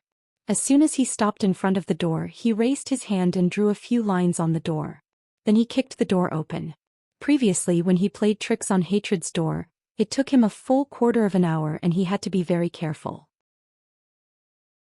But that was because he had to do it without leaving any traces and not be discovered. But at this time he had made up his mind. He did not care about leaving any traces. When the door was kicked open, he saw Bai Yunxin, Red Lady and Little Shell standing up vigilantly. When he saw Li Yunxin, he frowned slightly. "You?" Li Yunxin stood still and said in a low voice, "Now come with me." Bai Yunxin blinked. "Go. What's wrong? Where are we going?" Now was not the time to talk nonsense. However, what Li Yunxin hated the most in her previous life were those who did not say anything in times of crisis and only kept saying, "I'll explain to you later," over and over again. Then they would ask the two of them to chatter all the way and cause a lot of trouble. He felt that if he had the time to say, "I will explain to you later," he would have already explained everything. Thus he stood at the door and after a dozen or so breaths of time he briefly recounted what had happened, but it was not a simple matter. In the end he said in a low voice, "Now you know. Come with me now." Bai Yunxin frowned. She looked at Red Lady first. "You haven't been here these days so you don't know the situation, but I do. Now that I've heard what you've said, I can guess the reason. This little fish demon is becoming more and more muddle-headed. I'm afraid that just like the 9th young master, her consciousness is slowly being worn away by the dragon soul in her body." Then she looked at Li Yunxin. "How can we leave with her? As soon as we leave, Longda will immediately know that you can break the inhibition in the hall. He will naturally know that you killed Wanderer Bai and Fu Lifeng. You will be exposed immediately." Li Yunxin paced at the door and turned to look at him. "Huh? Exposed? Do you think he is a fool? He only believes 30 to 40% of what I said. The reason why I said those lies was to make him believe 30 to 40% of what I said, so that he can give himself an excuse. Because he thinks that I am still useful and because of that excuse he can delay my death for more than 10 days. So if we go out now, he can only say to himself with a cold smile, 'Sure enough.' But if Hatred wakes up and hears what happened tonight from Zither Master, he will immediately know that I went to find the 9th young master, and he will also know what the 9th young master might have said to me. Just now, the ninth young master told me that their memories are slowly being consumed. By that time he will know that I can walk around in this hall without leaving a trace. That will be the end of me." After saying these words, Li Yunxin spread out his hands. "So I will ask you one last time. Are you going or not? If you don't, I will run away." Bai Yunxin and Little Shell looked at each other. Scope. When the four of them walked to the door, there were already demon soldiers on night duty at the door. Something big happened in the hall just now, so these demon soldiers and servants could not be as relaxed as before. On the left and right side of the door, there were two beast-headed muscular men, looking mighty and majestic. But when they saw the four of them, they rolled their eyes and stared at each other, as if they could not see Li Yunxin walking past them. These demon soldiers were only in the realm of wills and emptiness. Putting aside Li Yunxin and Bai Yunxin, even Little Shell and Red Madam, who were at the transcendent state, were people that they could easily kill with a slap of their hands, let alone Li Yunxin and Bai Yunxin. Plus, these days, Li Yunxin often walked around in the hall. Who didn't know him? At this time they first heard that Long Jiu and Long De seemed to have some dispute, and then Long Jiu was going to leave with the others. Anyone who wanted to keep their life, who would dare to stop them? Maybe if the great demon was in a bad mood, he would just kill them. This Long Jiuwei River Lord killed the great demon of the human monarch in front of the hall, and their Lord Tongtian did not say anything. So the four of them walked to the white jade stairs of the hall. Usually they could still walk out when they came here. But as soon as they walked down the stairs, they would be back on the stage again.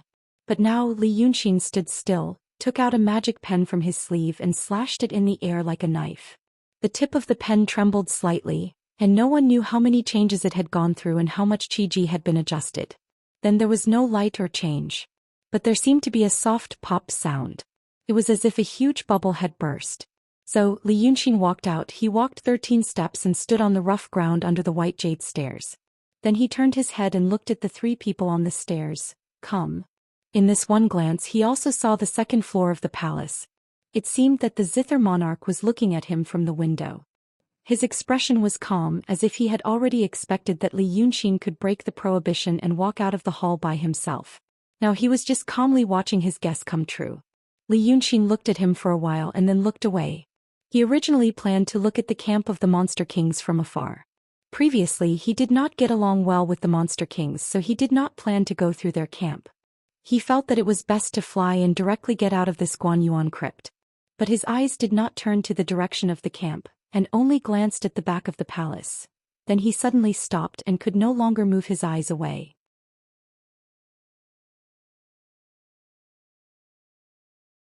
Chapter 375. It was because he saw a skeleton. It was an incomparably huge skeleton. When he first entered the Guanyun crypt and walked to the front of the palace, the back of the palace was still dark. The space was hidden in the darkness and he did not know how far it extended. But now the gigantic skeleton filled the space. It was exactly the same as what Li Yunxin saw in the bottomless pit of Pitfall Mountain. As soon as he entered the cave he felt that it was familiar. Now he finally knew what was so familiar. This was clearly another bottomless pit. The skeleton's huge head was lowered, staring at the tiny Li Yunxin like before. The tallest demon in the camp was not even as long as one of his fingers. It seemed that if he were alive and moved he would only need one breath to slaughter all these demons. Where did this thing come from? Li Yunxin took a deep breath. This thing was something that even the art saint was afraid of in the past.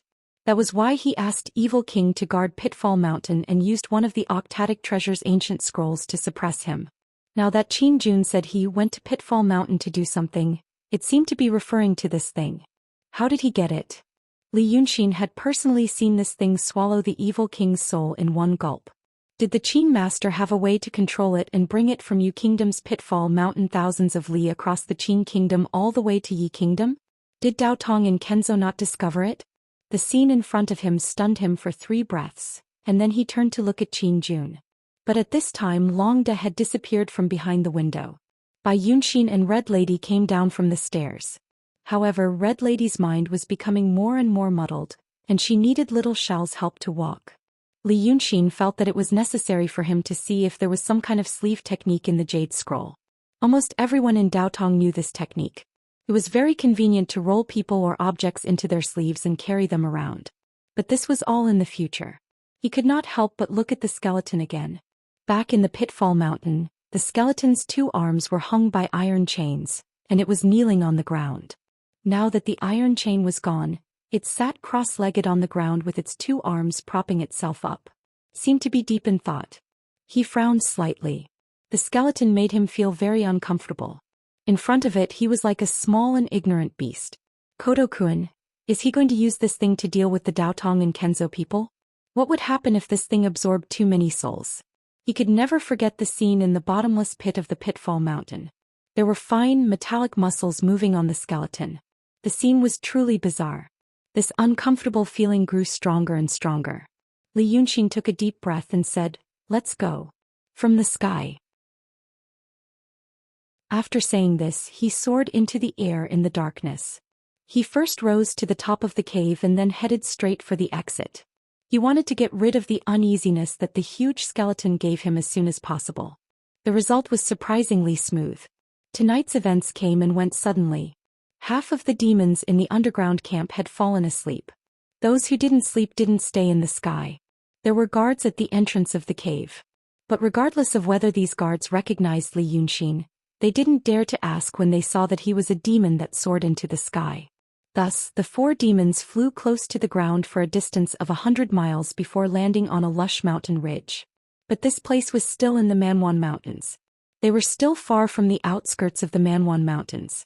But considering that the demons and the Shen men were in a standoff, there were countless pairs of eyes on the ground watching the situation in the sky. At this time they still had to fly here and there. It was like wearing colorful clothes on the battlefield and shouting, "Come and see me." It was still night. The cool autumn wind swept through the dense forest and the dry leaves rustled. They landed on a cliff. It was a large bluestone. If they went back they could go into the forest. If they went forward there was a winding path at the bottom of the cliff. Maybe it was made by people who used to live in the forest, or maybe it was a caravan. The moon was bright and the stars were sparse. There were many shadows everywhere. But when Li Yunxin stood here and was blown by the wind he felt a lot more comfortable, compared to when he was in the hall. He turned to Bai Yunxin and said, "Let's say goodbye here. I still have to go to Daotong." Bai Yunxin's eyes were shining in the darkness. She looked at Li Yunxin and said, "We have nowhere to go." Then she looked at Red Lady and said, "Since you came to save her, how can you ignore her now? Perhaps she will soon be worn out." "I didn't come to save her." Li Yunxin thought for a while and said calmly. He said this, but Red Lady still stood there in a daze looking at Li Yunxin. She seemed to know what he said, but she didn't know what he said. "I came for myself and now I have to go for myself. Now I have to go for myself." He looked at Red Lady. "Moreover, if I go to the orthodoxy I might die. You won't be well with me. I'm not used to teams. I prefer to go alone." Bai Yunxin tilted her head and looked at him. "Then tell me a place and we'll go there." Li Yunxin frowned and took a step back. He stood at the edge of the cliff and said, "What do you want to do? I can't give you anything. I can't even protect myself now. You are a demon, not a woman in the human world. We met by chance and parted on good terms. There's no need to get involved." Bai Yunxin was not angry at his words. She just smiled and said, "I've been in the world for so long. It's the same for demons and humans. Either I hurt them or they hurt me. You're the only one who doesn't want to hurt me. I just like to stay with you." Li Yunxin was stunned and then looked at her in surprise. "Are you crazy? I tricked you in the city of Wei. And you know demons, once they get together the female demon will die." "Ah." Bai Yunxin smiled again and looked at Li Yunxin with interest. "I just want to be friends with you. Don't you want to have a friend?" "I don't have any friends, so I think it's interesting. And you should know." She took a step forward and approached Li Yunxin. Then, just like the first time they met, she suddenly took a deep breath on his body, her soft hair brushing past his neck. "When I chased after Dragon Little Nine it was just for fun. I didn't really want to eat him. But he was scared. Because I like the smell of him, actually I like all the dragons. Do you remember how he ran away on the first night you saw him? You heard the thunder in the sky, I chased him. Tell me, isn't this our fate? I saved you long ago. Now you're dragons and you treat me well. How can I not like you?" At this time the moon was in the sky. The moonlight sprinkled on the top of the cliff. A woman in white approached a man in white. Their clothes fluttered in the autumn wind, which looked very artistic. However, the next moment, Li Yunxin suddenly stood up, drew an arc in the night sky and landed on the opposite cliff far away. He frowned and stared at Bai Yunxin for a while, then said, "Don't follow me." He hesitated for a while before letting out a soft sigh. "Head east. If I'm still alive, I'll go east too." After saying this, he glanced at Red Lady. His lips moved, but in the end he didn't say anything. He flew straight into the forest behind him. When Li Yunxin's figure completely disappeared, Bai Yunxin let out a sigh of relief. After standing for a while, she turned to look at little Shao and said angrily, "You scared him away. Your method doesn't work at all." Little Shell stared at the direction in which Li Yunxin escaped for a while and said with grievance, "How would I know that he is an unromantic silly goose?" Li Yunxin walked in the forest for an hour. But he was still frowning, indifferent to the autumn wind passing by him. He was thinking, Red Lady was originally a demon, but she died and became a ghost cultivator. All ghost cultivators must have obsessions. For a ghost cultivator, obsessions were more important than Taoist heart for Taoist priest and sword heart for swordsman. In fact, it was more like the condensation of a drop of rain. Red Lady's obsession lay in the love between a man and a woman. Therefore, for no reason at all, she was teased by him, fell in love with him and fell deeply in love with him. But Bai Yunxin, what was she doing? What did she want from him? Why did she show such strong kindness to him? He could actually understand Lu Laodao's kindness to him in the past. Long ago there was also an old man who showed kindness to him and gave him something like blood. But Bai Yunxin, he thought for an hour but still couldn't think of a reason. Not only could he not think of this reason, but he also couldn't think of any other reason that Bai Yunxin wanted from him. Some emotions and situations might explain this situation. But Li Yunxin found it hard to believe. Just like those who lived in the dark mountains and valleys, they knew that there were celestials in this world, but it was hard to believe that they really existed. After walking for another quarter of an hour, he finally came out of this dense forest. He saw a few points of fire in front of him. There was a path. The mountains were vast, and other than the red stone gorge there were many ravines. In some places the forest was sparse and there were many paths. Perhaps in the past, such paths were open to avoid the mountain bandits near the red stone gorge. Now that the mountain bandits had been replaced by demons, if he wanted to go to the south of Yi country he could only take these paths. When Li Yunxin saw the fire he wanted to avoid it. But a thought suddenly jumped in his heart. The emotions that troubled him should be familiar to these people. Alas! He sighed softly in his heart. Old Lu should understand this as well. However, he was not here. He stood at the edge of the forest for a while, narrowing his eyes and looking at the fire. Then he saw some people who should not have been here. Chapter 376. Those people did not seem to be ordinary merchant caravans. They were soldiers. There were 3 fires and a dozen or so soldiers sat around each fire. Outside the fires, there were a few scattered soldiers sitting against trees. Further out in the forest, which was difficult for normal people to see, but Li Yunxin could see clearly, there were 2 open sentries and 2 hidden sentries. There were 50 people and there were no flags or insignias. According to the military system of the Qin kingdom, this should be a unit. Their armor was also very simple. There was a large, curly-bearded man by the fire wearing chainmail and a leather helmet on the ground next to him. Looking at his appearance, perhaps he was the captain, the highest commander of this small army. There were 5 other people by his side wearing soft leather armor. None of them had taken off their armor and they all had helmets. These 5 people should be platoon leaders. In the Qing army, 50 people formed a squad and 10 people formed a platoon leader. The rest of the soldiers only wore leather armor on their upper bodies and had green cloth wrapped around their heads. Some held spears, some used knives and shields, and there were 5 archers. This unit had all the essentials. They attacked and retreated. In this era they could be considered a well-equipped elite army. Li Yunxin swept this information into his mind at a glance. Then he saw nearly 30 horses in the forest outside the group. But these horses did not all seem to be used for battle. Other than the 5 long-legged horses, the rest were sturdy, short-legged horses. They were not used for battle. They were used to transport goods. The goods were carried in coarse sacks. They had been taken down and piled up in one place. There were also 2 soldiers standing guard. Li Yunxin realized that he must have run into a group transporting red earth to Tongtianzhe. When he had killed his way into Redstone Gorge, he had seen some monsters wearing armor that was clearly much smaller. Those armors were probably the result of their looting of passing troops. In fact, this point was very thought-provoking. The Yi Kingdom was next to the Li Kingdom and the Qin Kingdom. The Li Kingdom was the largest country in the world, and the Qin Kingdom was not small either. He had heard that the Qin Kingdom's military system was a recruitment system. The soldiers were all professional soldiers, and the number of soldiers was around 100,000. There was no war at the moment.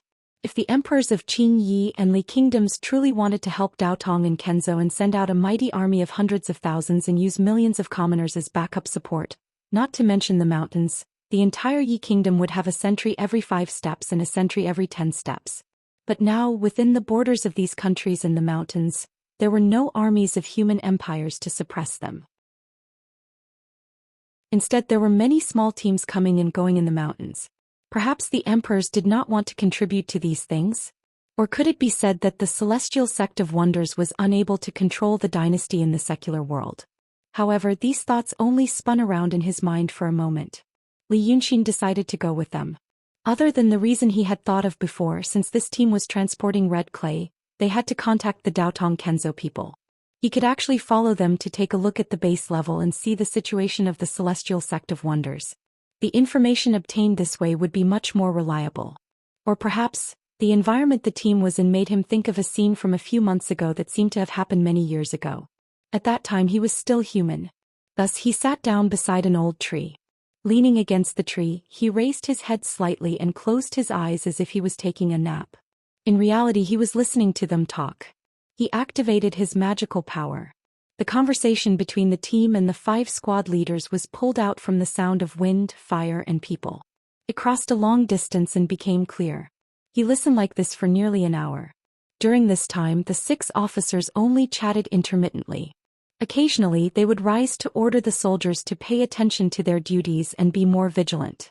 When they chatted, they talked about unimportant things such as how someone was sick in a certain fire, how someone's leg was acting up, how someone seemed to be homesick, or how someone had a conflict with someone else today. They were all matters between soldiers, bits and pieces. But these 6 officers seemed to be very familiar with each other. In this era, they could be considered good officers who loved their soldiers as if they were their own children. Then they talked about their own families, whether their sons would join the army or open a shop in the future, or whether a certain commander had a wife somewhere. Li Yunxin should have been anxious and didn't want to listen. He should have been anxious to listen to something more useful to him, something that could give him a chance to sneak into the team. But for some reason, perhaps Bai Yunxin's words made him hesitate and confused. Slowly, a warm and tired feeling of comfort crept up his body. He suddenly felt that it was actually good to listen to them. Demons, cultivators, fighting, killing, eating people, scheming. He had always been caught up in these things, traveling between the great swamp and the wilderness. His eyes were filled with killings and his ears were filled with cries of pain. This was his world, the world of demons and cultivators. But there was also another world. In that world there were very few strong people and many weaklings lived like reptiles. But the world of these weaklings seemed to be a little more lively than the world of the strong. It was on such a night, listening to their conversation, that lively world that he hadn't seen for a long time slowly unfolded in front of Li Yunxin. So he sighed softly and leaned his body more comfortably against the tree. He knew that he might have to enter the tribulation again. The mortal heart tribulation or the emptiness tribulation. His supreme indifference tribulation was broken, so he began to have distracting thoughts and desire for love. But it actually didn't feel that bad. After another half an hour, the squad leader, Li Yunxin, already knew from their conversation that his name was Ding Min, sighed and said, "We still have to walk for 2 or 3 days before we can go down the mountain. I don't know if our brothers can." He stopped here as if he didn't want to say anything inauspicious. The 5 squad leaders beside him were also silent. They were all speechless for a while. But after a few breaths, the squad leader still picked up a piece of firewood and threw it into the fire. He couldn't help but say again, "I received a messenger pigeon yesterday. It said that General Shui and Deputy Commander Lu had died in Redstone Gorge." Ding Min said this and then paused again. "Deputy Commander Lu used to be very kind to me. But now, alas, even if they die, they won't have a good ending." The squad leaders looked at each other and couldn't say anything for a long time. After a while, a man named Su Mao said, "That's not possible, right?" General Shui and Deputy Commander Lu brought 2 battalions of people. 2 full battalions of people. Their formation was organized with 5 platoons of 50 people with a platoon leader. 10 platoons made up a brigade of 500 people with a brigade commander. 2 brigades made up a battalion of 1,000 people with a commander. 3 battalions made up an army of 3,000 people. Their commander was Marquis Yu or General Yu. Su Mao said that they brought 2 full battalions of people, which meant that there were 2,000 people. 2,000 professional soldiers, well-equipped and well-trained, could guard a province and a prefecture in the country. Now the army had only set out for 5 days, and they were gone? And they all knew that the reason why there were 2,000 people in a team was because the youngest son of the current General Li also wanted to go to Tongtian Swamp. The young Marquis had said since he was a child. This time he heard from the Taoist priest stationed in the capital that the Xianmen mountain was going to fall, so he insisted on going to take a look. Maybe he could even become an apprentice to an immortal. General Li agreed to let him go and specially assigned an elite troop to escort him there. This troop was not going to transport the red clay, but it was really to protect him. It was said that he had brought a few great painters and a few Taoist priests with him, but now they were all gone. Ding Min shook her head and sneered. It was said that only 100 or 200 scattered soldiers escaped, but it's not optimistic. Although we haven't dealt with them before, we should know what they are, right? They have extraordinary strength and can even use demonic spells. I heard that the young Marquis was impatient to walk on the mountain road like us. He said that he had great painters and Taoist priests with him, so he was not afraid of demons and monsters. He was eager to see them so that he could subdue them. 2,000 people walked carefully in the red stone gorge. The young Marquis brought hundreds of cavalrymen out of the capital to show his power. But in that kind of place, they all jumped down from the cliffs on both sides and rushed into the army formation. It was immediately chaos. Hundreds of horses trampled many people to death, and they trampled many people to death themselves. I can't bear to think about it. The squad leaders were silent in the firelight. After a while, another squad leader asked, "Boss, have you really seen those things?" Once. Captain Ding Min pondered for a while and said, "When I was young, I just joined the army at the border. Stationed in a castle. The old man said that there was a black wind mountain near the castle and there was an old demon in the mountain. We didn't believe him and only thought that the old demon he mentioned was something like a fierce beast. Then one night we saw it with our own eyes. It jumped in from outside the wall. It was 2 people tall wearing some unknown clothes. At that time it was dark. Its eyes were as bright as torches and it just stared at me. Then it pounced and tore off the head of the pack horse beside me. The blood sprayed all over my head and face." He stopped when he said this. The squad leaders were just listening to his story, entranced. At this time they subconsciously asked. And then? Ding Min sighed. "Then I fainted. When I woke up later, I heard that the old demon only dragged the horse away. Other people also saw it. I was also exempted from punishment. But can ordinary people resist twisting the horse's head off?" Su Mao looked at him in a daze. "Boss, you haven't fought with it before?" Ding Min raised his eyebrows. "If I fought with that thing, would I still be alive? That was an old demon. At that time I heard that it was probably extremely hungry during winter, so it came out to look for food. But the military camp was full of yang energy, and it was afraid that it would harm the soldiers. So the Taoist priests and swordsmen in the nearby city went to kill it. So it only dragged the horse away. But now." Ding Min sighed heavily. "Now it's not the same." Li Yunxin opened his eyes and glanced at them. This squad leader was just as Ding Min said. The old demon they met was probably just a small demon that had just taken human form. In his eyes, it was not even a small fish. But for ordinary people, it was indeed a very difficult opponent. Its body was as strong as a huge beast, and it had intelligence, and it might even know demonic magic. Hearing this, the 5 squad leaders seemed to be at a loss for words. The 5 of them had naturally heard rumors about demons. Who hadn't?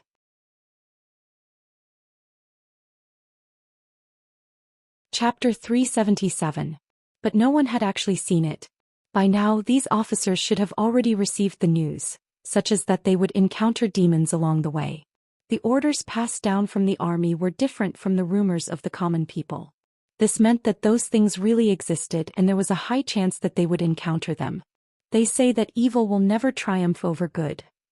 Squad leader Su Mao muttered to himself. His voice trembled slightly as if he was afraid. Why are they saying that those demons are overturning the heavens? Why are they swarming like a swarm of bees to kill people? Didn't they say that Xing Wu is full of yang energy? Why don't the immortals care? Ding Min's expression didn't look good either. But as the commanding officer of this small squad, he couldn't be discouraged at this time. He shook his head. Those immortals, alas, they are high up in the sky. How can they see our little things? General Li's son is a big shot to us, but in the eyes of the immortals he's nothing. Maybe if the demons run wild for a few more days, the immortals will care. Ding Min's expression was dark as he poked the fire. We have to hold on until then and lead our brothers out of here safely. The 5 squad leaders seemed to agree with his explanation. They nodded in unison. They actually heaved a sigh of relief. But Li Yunxin only smiled. These soldiers. In their hearts, the cultivators of Daotong and Kenzo were immortals, omnipotent, and the embodiment of justice. But in reality, it wasn't that their immortals didn't know that they couldn't wipe out demons with a wave of their hands. They saw demons as evenly matched opponents. And the immortals weren't the kind of immortals they imagined. While he was listening to the conversation of the 5 low-level officers, he could also hear the conversation of the ordinary soldiers. And those soldiers didn't seem to know about the existence of demons. The terrifying inside information was only reported to the squad leaders, and the low-level officers didn't seem to be willing to tell the soldiers the truth in advance. They only said that they might encounter ferocious beasts and so on. Beasts were still within the realm of common sense. If they were told that there really were demons, there would probably be deserters halfway through. It was already late at night. These officers and soldiers had started a fire, boiled water, and baked pancakes to eat. Now that he had eaten and drunk his fill, he decided to rest. However, at this time a few soldiers dug around under the fire for a while and pulled out a lump of mud. The soil had been burnt black by the fire and the surface had become a hard shell.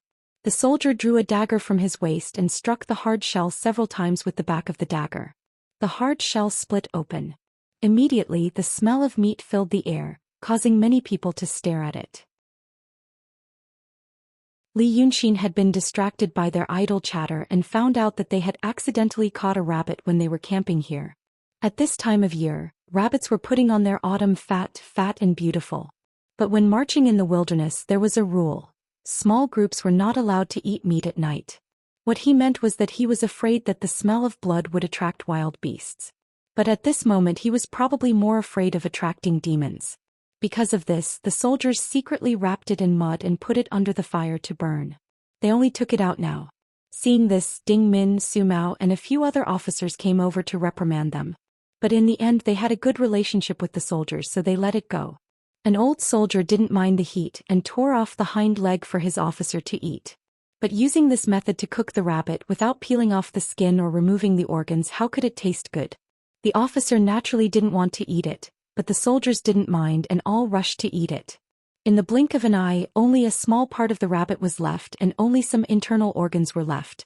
Seeing them like this, the 6 officers' faces became slightly better.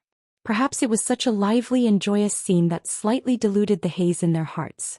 They saw people again. It was at this time, a cold wind suddenly blew in the forest. This cold wind, even the most careless person would feel strange. The wind brushed against the tips of the grass, and although it wasn't strong, it blew the bonfires, making them flicker as if they were about to be extinguished. Although it was a cold autumn night, this wind was even colder. It directly blew through the armor and thin cotton clothes, chilling them to the bone. As a result, the slightly noisy camp suddenly became strangely quiet. The soldiers looked at each other with unswallowed food in their mouths, and the 6 officers' faces were even worse. They immediately tightened their grip on the hilts of their swords, and shouted at them to be alert. After the time of 3 breaths, the cold wind dissipated. The forest returned to peace as if nothing had happened. But not far away in the darkness of the forest, an old man slowly walked out. This old man's face was wrinkled to the point that his eyebrows couldn't be seen clearly, and his face was full of wrinkles. His sparse white hair was loosely tied up on top of his head, and only a few strands of his beard were left. but he wore a red robe and carried a wooden crutch. With one hand behind his back, he slowly walked towards the camp with his waist bent, looking as if a gust of wind could blow him over. When the soldiers saw that it was an old man, some of them didn't care and ignored him. Some of the people who believed in ghosts and gods stared at him in a daze. An old man suddenly appearing in the wilderness was always strange. Only the 6 officers who knew the inside story acted as if they were facing a great enemy. Ding Min pressed down on the dagger at her waist, stepped forward and shouted at the old man in a low voice, "Who are you?" The old man didn't answer immediately. Instead, he took a few more steps, and when the two of them were less than 10 steps away, he squinted his eyes and smiled. "Hey, you young people, who are you?" His smile was kind and his voice was hoarse and deep. He sounded like an ordinary old man. Ding Min and the squad leaders looked at each other and said in a low voice, "We are soldiers of the Daqing state." The old man squinted his eyes and smiled again. "Hey, soldiers of the Qing state.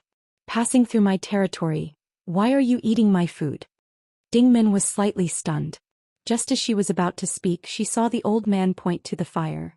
"What you are eating is the treasure of my Aunt Hong. She sneaked out today and now she is like this. Is she not going to make trouble for me?" His eyes turned and swept around. "She even burned my firewood. She ate my meat and burned my firewood, but she didn't give me any offerings." At this point he stopped smiling. He put the wooden crutch on the ground and angrily paused. "You young people don't respect ghosts and gods. Do you still want peace?" Hearing his words, the people looked at each other. Ding Min furrowed his brows and stared at the old man, then said, "Old man, sir, who are you?" The old man said, "Go see what's under your fire." The fire he was referring to was the fire that the soldiers had used to burn the rabbit. This matter came about in a strange and bizarre manner. Thus, without waiting for Ding Min's order, the soldiers next to the fire thought for a moment and quickly used their spears to push the firewood to one side. The earth under the fire had been loosened and what lay beneath was revealed. It turned out to be a small, broken shrine. This thing seemed to have been buried under the shallow soil and was only revealed now. The soldiers looked again with the help of the fire. The statue carved in the shrine, if it wasn't this old man, who else could it be? Some of the literate soldiers saw a line of blurred words engraved on the shrine, "Lord God of the thick earth." They were shocked and couldn't speak for a while. Ding Min and the squad leaders also saw this thing. Their eyes were full of surprise. They already knew about the demons, so they naturally believed in ghosts and gods. Now that they encountered this, they naturally believed in it even more. But they only believed that this old man wasn't human. They didn't dare to believe that he was really the Lord God of the thick earth. Which meant, this old man was the local god of the earth. The officers already knew that they might encounter demons. Now that they saw this old man again, they felt a chill down their spine. Ding Min clenched her teeth and carefully asked, "Sir, are you really from this land? We are all rough people in the army. If we offended you..." The old man waved his hand and rolled his eyes again. Forget it, forget it." After saying that, he glanced at the rabbit's bones and internal organs next to the fire. Suddenly, his mouth wriggled, his face looked like it was about to change shape. He hurriedly turned his head away and coughed a few times in a pretentious manner. Li Yunxin had been watching coldly from the beginning, from the moment the cold wind swept past. Of course he could see that it was a demonic wind. Its aura was mixed and impure, and its demonic energy was also low. It could be seen that the spirit that created this demonic wind was probably only at the realm of intent. It hadn't even transformed into a human form and could only use a camouflage. At this moment, when this earth turned around and coughed again, Li Yunxin saw clearly. How was it coughing? It was obviously seeing the bones and internal organs, smelling the yang energy aroma of human cooking. It was so greedy that its camouflage couldn't hold on any longer. So it hurriedly turned its head, and the half of its face revealed its original form. It turned out to be an old fox with red fur, so old that only a few strands of its beard were left. It opened its mouth and licked its lips with its scarlet tongue, then coughed a few times and transformed back into a human face. It then turned its head again, squinted its eyes and tried not to look at the food and said, "Forget it, forget it. Do you soldiers know that there are many demons and monsters here and all of them want to eat people? You all came here and didn't worship me. If you walk another 10 miles, you will definitely be captured." Then its eyes turned and swept across the horses in the forest, and then looked at the goods piled up and said, "You all need to follow me. I will bring all of you to the west and take another path. Only then will you be safe." If it was a normal commoner or merchant group meeting such a person on such a night, they might have believed it. In this world, normal people feared ghosts and gods, unlike the prosperous world that Li Yunxin came from. As a result, some of the soldiers were terrified and took his words seriously. However, Ding Min started to frown. She thought about it silently for a while, holding onto the knife on her waist, and walked step by step toward the earth. When she was a step away from him, she stopped and bowed, saying, "Honorable God above." The night was dark. Using the darkness of the night, Ding Min's right hand reached into her sleeve. When these 4 words came out of her mouth, she suddenly straightened her back. There was a yellow talisman in her hand. Li Yunxin heard it from him before. She also knew that there was such a talisman along with the possible encounter with demons order. It was said to be able to chase away evil spirits and ghosts. Now that Li Yunxin finally saw it, he realized that it might be useful. However, it could only be used to deal with those real wandering ghosts and little demons with extremely low cultivation. It happened very quickly. Ding Min spat on the talisman, and then with lightning speed she slapped it onto the earth's head. But with a loud howl, the old man's face, where the yellow talisman stuck, immediately rose a cloud of green smoke. How could he possibly endure this excruciating pain? His body flashed in the darkness, and with a buzz he turned into smoke and disappeared. Once Ding Min succeeded, she knew that this was not a god, but a demon. He immediately drew the dagger from his waist and fiercely chopped in all directions, but he did not manage to hit anyone. Squad leader Su Mao also saw this scene. After being slightly startled, he immediately shouted, "There's a demon! There's a demon! Form the formation, form the formation!" After this sound, a cold wind suddenly blew in the forest, making a whistling sound. The trees shook violently as if they were about to topple over. The old fox was enraged. He first laughed cruelly, then his voice came from all directions, "You stupid men, how dare you hurt me? Wah!"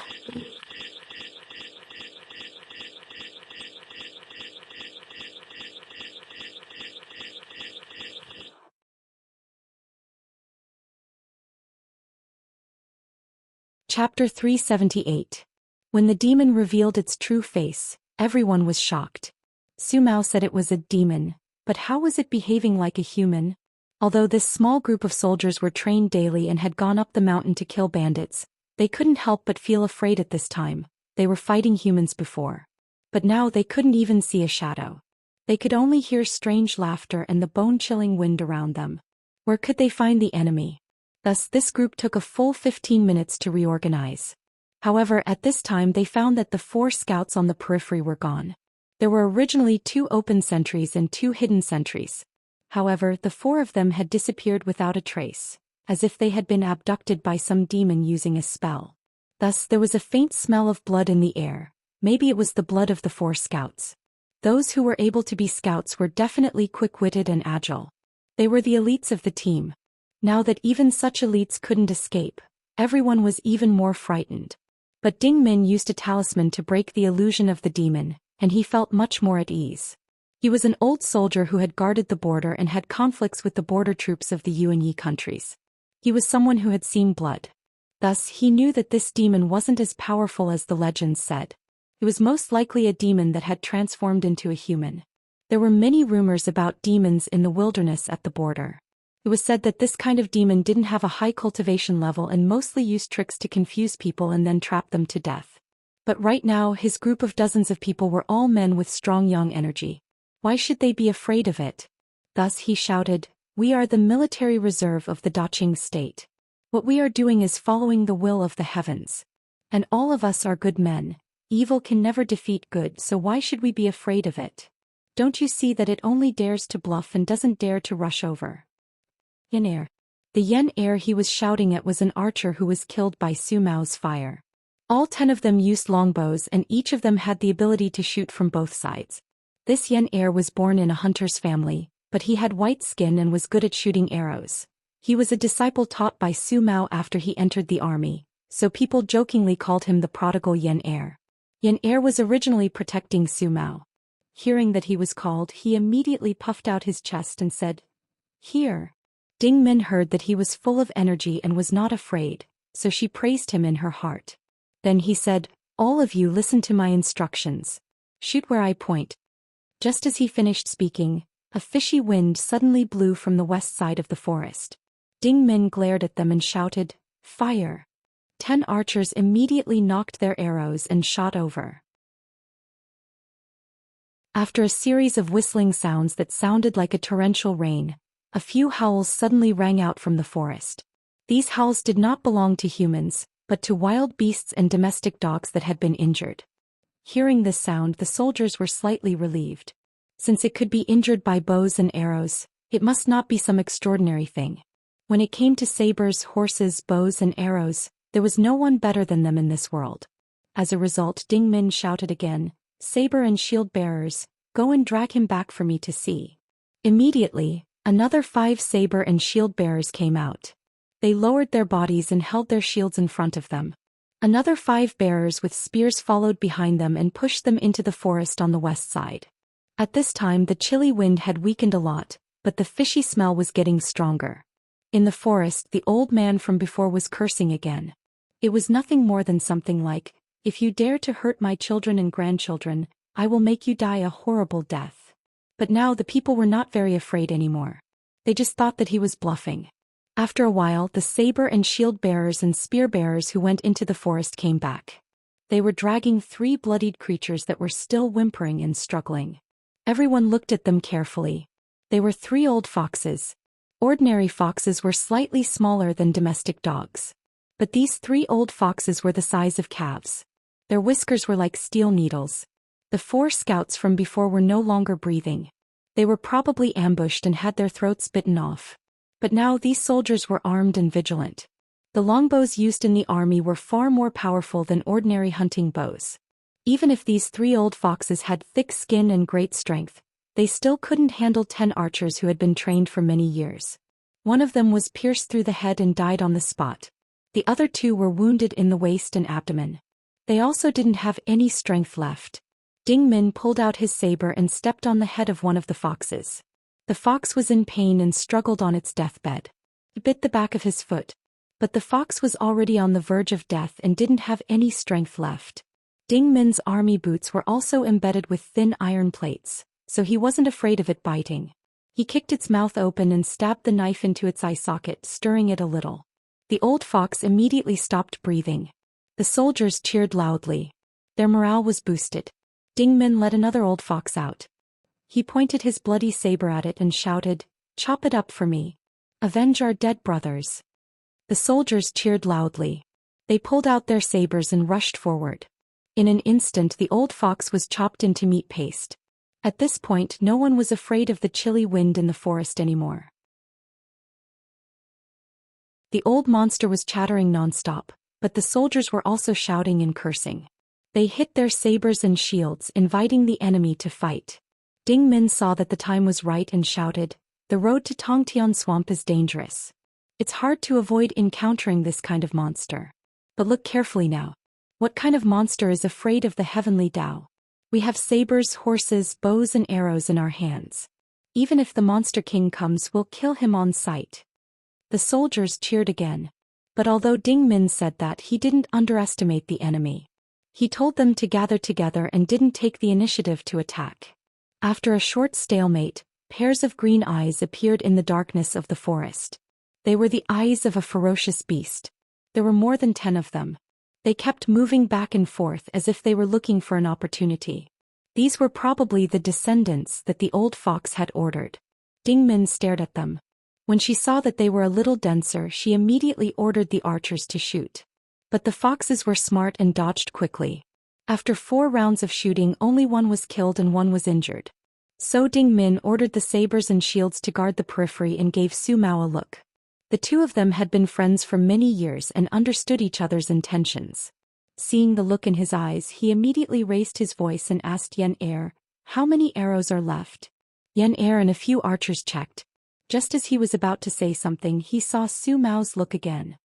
He quickly swallowed the words he was about to say and said in panic, "Not much, but there are only a few left. What should we do?" As soon as he said that, the old fox, who had turned into chilly wind and was wandering in the forest, laughed wildly and shouted, "Good, good, good. Children, go and tear them apart." As soon as he said that, more than 10 ferocious beasts the size of calves rushed out of the forest and fiercely pounced over. Li Yunxin had seen hundreds of people fighting a dozen demons in human form in Rong City. Although they did not have the advantage, they did not collapse at the first encounter. But now, these 40 or so people were fully armed and well-trained elites, and they were only facing a dozen or so animals that understood human nature, so it was much easier. Seeing the ferocious beasts pounce over, Ding Min immediately ordered more arrows. At this time, without the protection of the darkness, their bodies were completely exposed.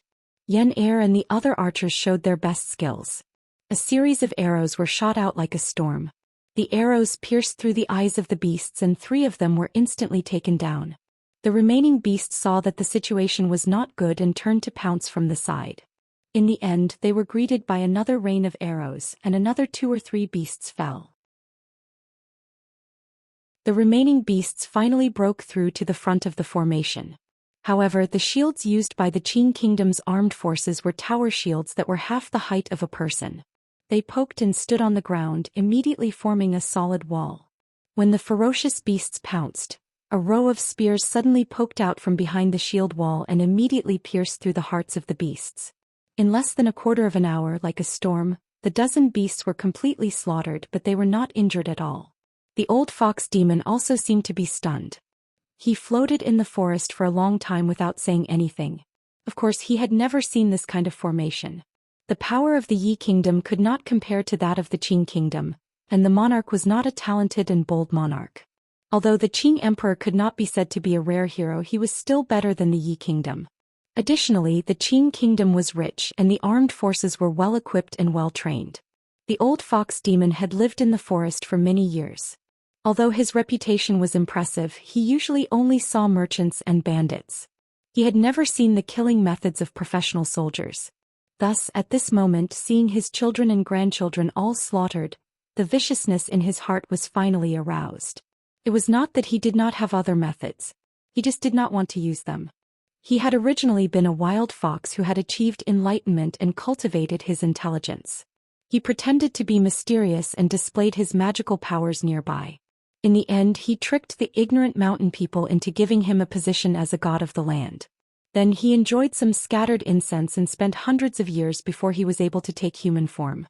For a demon to take human form, it took a great deal of demonic power. The old fox's cultivation was at a bottleneck and had not completed it. Thus, at this time he knew that the great demons were going to stop the passing human carriages. Only then did he have evil intentions. He wanted to do it himself and ask for a reward from the great demons. If a miraculous elixir were to be tossed over, his transformation would be guaranteed. Who would have thought that he would run into a difficult opponent and lose a large number of his children and grandchildren? How could he endure this? Because of this anger, he became even more daring. Even if he had to sacrifice more than 10 years of cultivation, he had to make these hateful people stay. Thus he abruptly cried out, "What a group of evil thieves! Come and have a taste of my chaotic mystic yellow wind." As soon as he finished speaking, there was a loud bang.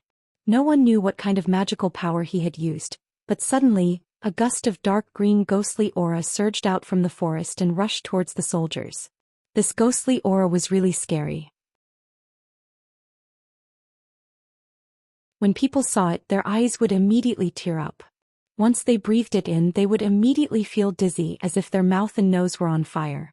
What was more frightening was that this smell was extremely stinky. There were no words in the world that could describe its smell. These soldiers were not afraid of blood and swords, but this was something that no one could endure. For a moment, coughing and vomiting sounds could be heard. The swords, spears and shields in their hands fell to the ground. 3 or 4 of them had already fainted from the smell. But in fact, they were not the only ones who suffered. Li Yunxin was originally sitting under a big tree in the distance, calmly watching the show. He used to be a human, so he was not as heartless to humans as the demons. But now that he was a demon, he was not like a human who would shout and kill whenever he saw a demon. He did not know these soldiers.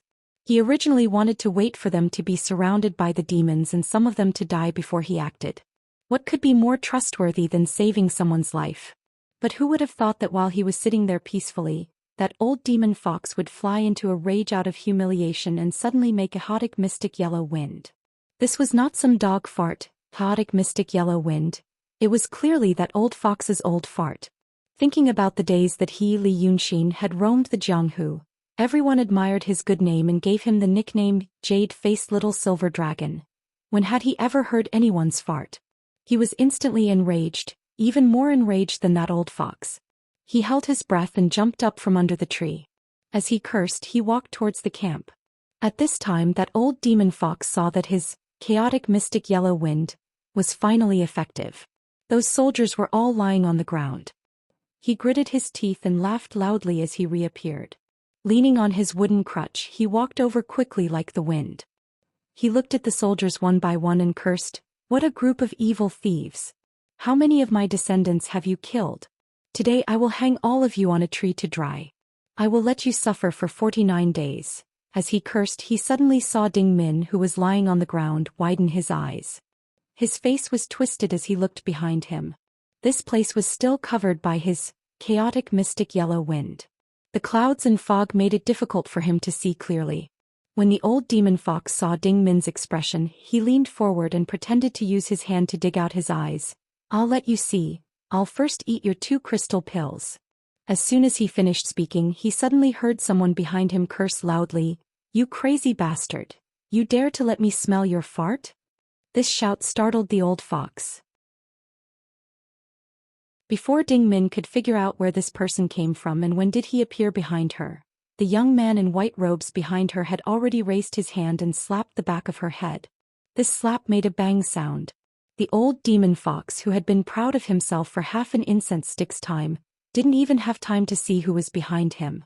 His melon-shaped head had already exploded from the slap. Blood, brain matter, broken bones, and flesh splashed onto the wild grass. The old demon fox's body swayed slightly and fell to the ground with a thud, revealing his original form. Since the fox demon was dead, the fog in the forest immediately dissipated. In just 2 or 3 breaths, the wind was clear and the moon was bright again. This sudden turn of events caused everyone to be dumbfounded. More than 40 soldiers stared at Li Yunxin, speechless for a long time. The white-robed young man clapped his hands in disgust, wiping away the blood stains on his hands. Then he looked up at them and suddenly smiled. "Don't be afraid. I'm not a good person either."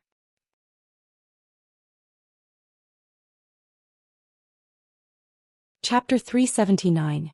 After he said this, the smile on his face suddenly disappeared. He abruptly put his hands behind his back and stared fiercely at them. "You are the Qin Kingdom's military reserve army, Ding Min froze for a moment before she felt her numb and swollen lips regain some feeling. However, his throat was still boiling hot, and every breath he took was a burning pain. He opened his mouth and said in a raspy voice, "We are good. Every debt has its debtor. Li Hai, that bastard's debt, you can pay for it." Li Yunxin angrily paced a few steps and saw the old fox's body on the ground. He angrily kicked it aside. "Little bastard, you coaxed me here and almost lost my life. All of you, since your lives were saved by me, your descendants are also mine.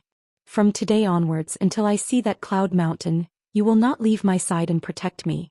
Li Hai was a person's name. This name belonged to the youngest son of General Li of the Qin Kingdom. He was also the person that Ding Min and Su Mao had spoken of earlier, the person who had insisted on taking hundreds of riders on the winding mountain path and ended up being completely annihilated. Now this white-clothed young man had unceremoniously called Li Hai by his name and even called him a bastard. His identity seemed to be clear. Ding Min turned her head with difficulty and met Su Mao's gaze. She then looked at Li Yunxin.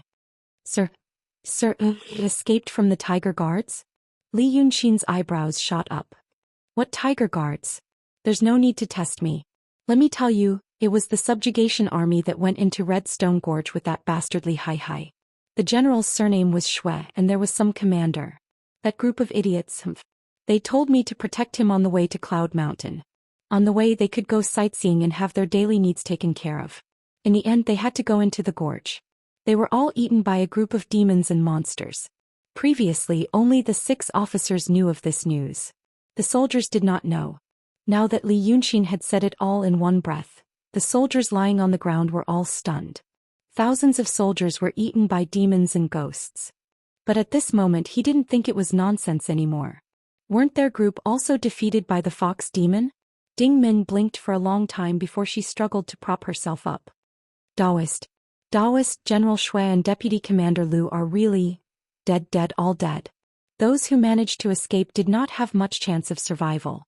Li Yunxin took 2 more steps, looked at these people and frowned in disgust. Useless things. With that said, he waved his hand and a magic brush appeared in his palm. Then he drew something in the air with the brush and it began to drizzle. Although it looked like rain, it was actually a green light that was as thick as a cow's hair. As the green light descended, it quickly entered the bodies of the soldiers. In just 2 breaths, the burning pain in their throats, mouths and noses disappeared. Even the soreness and weakness in their bodies disappeared. Li Yunxin had behaved like a bastard and his words were annoying. When he said that these people were useless, many people glared at him. But now that he showed such supernatural power, the soldiers immediately widened their eyes and looked at him as if they were looking at a god. As people in the secular world, the so-called Taoist magic of immortals that they could come into contact with was probably the most brilliant. But he didn't care about this person's reaction. He just frowned and said, "I'm tired. Prepare a place for me to rest. Let's go early tomorrow." He had only appeared for 15 minutes and he didn't say more than a dozen sentences. But he was like the commander of an army, giving orders without hesitation. But this kind of behavior dispelled much of the doubts in Ding Min and the 5 squad leaders' hearts. They had all seen the despicable behavior of those high officials and nobles, and it was exactly the same as this Taoist master in front of them. Therefore, after a quarter of an hour, Li Yunxin was lying comfortably next to the bonfire. He was leaning on the red soil bag that was used for transportation.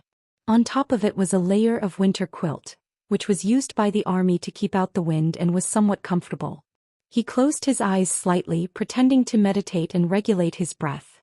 But in fact he was listening to the soldiers. Because he slowly realized something else. It seemed that it was time for him to enter the secular world. When the Taoist priests and swordsmen of Cloud Mountain cultivated to a certain level, they faced 2 choices. If they had the conditions, they would use the treasured picture scrolls in their sect to go through tribulations and understand. If they didn't have the conditions, they would have to go into the secular world. In the past, Li Yunxin could barely be considered as a person in the secular world. But he was confined to a small world and it couldn't be considered as training in the secular world. But at that time his talent was extraordinary, and he didn't need to go through any tribulations. But at this time, his supreme oblivion was broken and a lot of troublesome things started to happen. 2 hours ago he ran away from Bai Yunxin on the cliff. If it was in the past, how could such a thing happen? There were no obvious signs of the arrival of emotions, desires and tribulations. Many people even fell deep into the tribulations and didn't know it until the last moment. Hesitation and confusion might just be a momentary loss of self-control. Or it could be that your tribulations have come. Li Yunxin didn't have a teacher, so he didn't know how to go through tribulations and what they were. But in fact, even the cultivators in Cloud Mountain Xianmen who had teachers, at the level of the true state, who could say that they had full confidence in guiding him in terms of the state of mind. Cultivation was not a safe thing to do. Therefore he spent a little effort to run to this group of soldiers. First he wanted to see what this red soil was. Second, he wanted to quietly sneak into Xuanmen's camp to observe the environment. Third, he just wanted to get along with more people. To get along with these ordinary, lowly mortals who had sadness and joy. With his current state he was different from the past. Therefore he could hear the conversation between Ding Min and Su Mao next to the bonfire in the distance. "This Taoist doesn't look like a good person." Su Mao glanced at Li Yunxin worriedly, then quickly looked away. "Did you see him kill someone?" As he said this, the other 4 squad leaders echoed. None of them climbed up the ranks by relying on their background or power. If they really had a background or power, who would do this kind of job? They had all started out as foot soldiers, gaining experience, accumulating military merits and slowly being promoted. Therefore they understood very well the look in a person's eyes when he killed someone. But they couldn't understand the look in this Taoist's eyes when he killed. There was no fluctuation at all, as if he was killing a scarecrow. This made them feel cold from the bottom of their hearts. Ding Min frowned and thought for a while, then shook her head. He didn't kill people. He was a demon. Besides, Have you seen a Taoist? He looked at the 5 squad leaders. Not those wild Taoists who walk the streets but Taoist priests stationed in the city. Or have you seen a great painter? Think about it, what do those people look like? He paused. Do they look the same as this Taoist? Their faces look like they're asking for a beating. He lowered his voice when he said the last sentence, but it caused the 5 squad leaders to chuckle after a momentary pause. Therefore the atmosphere eased up a little. Ding Min continued, I've seen him once. That time I went to the capital with AI Deputy Commander Lu. I caught a glimpse of a Taoist priest from the Taoist sect in the distance. His expression and behavior were similar to this one. Those people can't be treated as humans. Since he saved us, he must be a Taoist priest. He also mentioned the names of General Shui and Zhichongjun, as well as the name of Great General Li's young marquis. I think there's no mistake in his identity. This kind of person usually doesn't have much interaction with us and doesn't care about us at all. This kind of behavior can't be more normal. AI. Ding Min sighed again. It was difficult for us to deal with that demon and he killed it with one slap.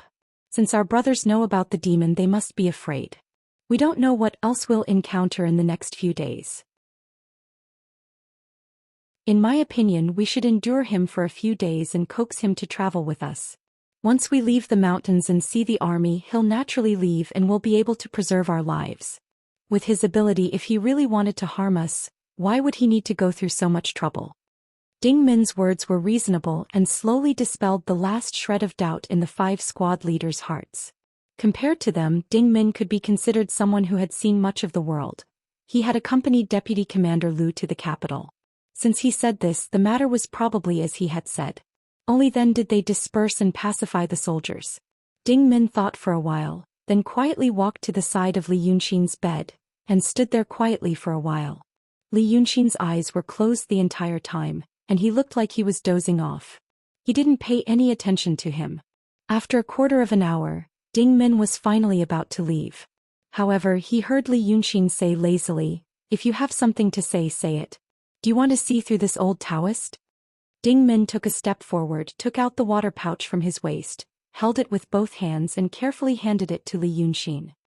Master Immortal saved our brothers' lives. But now, we have nothing to repay Master Immortal. I don't think our things can enter Master Immortal's discerning eyes. I do have a pouch of wine here. It's brewed by my wife and it's stored in a new wine pouch. I couldn't bear to drink it along the way, so I didn't open the cork or touch it. If Master Immortal is thirsty and doesn't mind. After saying this, Li Yunxin ignored him. He left him alone for another half an incense stick's time, then opened one of his eyes, glanced at him and yawned. At least you're filial. He snorted, then sat up. He frowned slightly and looked at the wine pouch in Ding Min's hands. Although it was new according to the noble's standards, the craftsmanship was very rough. He looked at it for a while, then used 2 fingers to pull the cork open. Then he sniffed. Following that, his brows relaxed. You still have such a good thing. He suddenly became happy. With a hook of his finger, the wine in the pouch turned into a line and entered his throat. It was unknown if he was deliberately showing off or if he really thought it was dirty, but when the soldiers in the distance saw his method, they were all dumbfounded, clicking their tongues in wonder as if they had really seen a miracle. These ordinary people had never seen with their own eyes a method that surpassed their knowledge. Tonight it could be considered as the first time they confirmed that there were indeed other powers in this world that they didn't understand. Li Yunxin drank half the wine pouch in one go and his mood seemed to be a little better. But he snorted again. You're 10,000 times more filial than that bastardly hi. Hey, what's your name again? I'm Ding Min. Commander of the Fire Battalion's 2nd Brigade, 3rd Platoon. Master Immortal, how should I address you? Li Yunxin rolled his eyes. This old Taoist name is Hunyuanzi. This old Taoist will ask you again. Where are you going and how many people are going? He acted like an expert who didn't care about the affairs of the world. Only now that he was in trouble, did he finally remember to care about these minor details. Ding Min didn't suspect anything and very quickly told him most of the matter. Because it wasn't some military operation that needed to be kept secret.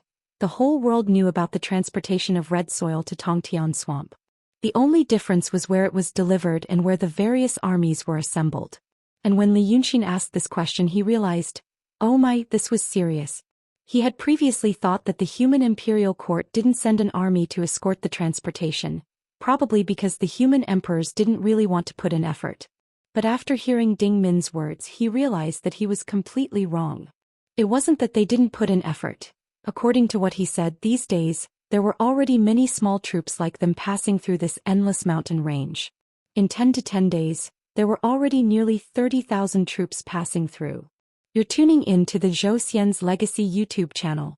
Don't forget to subscribe and join us on this journey to catch the most captivating stories.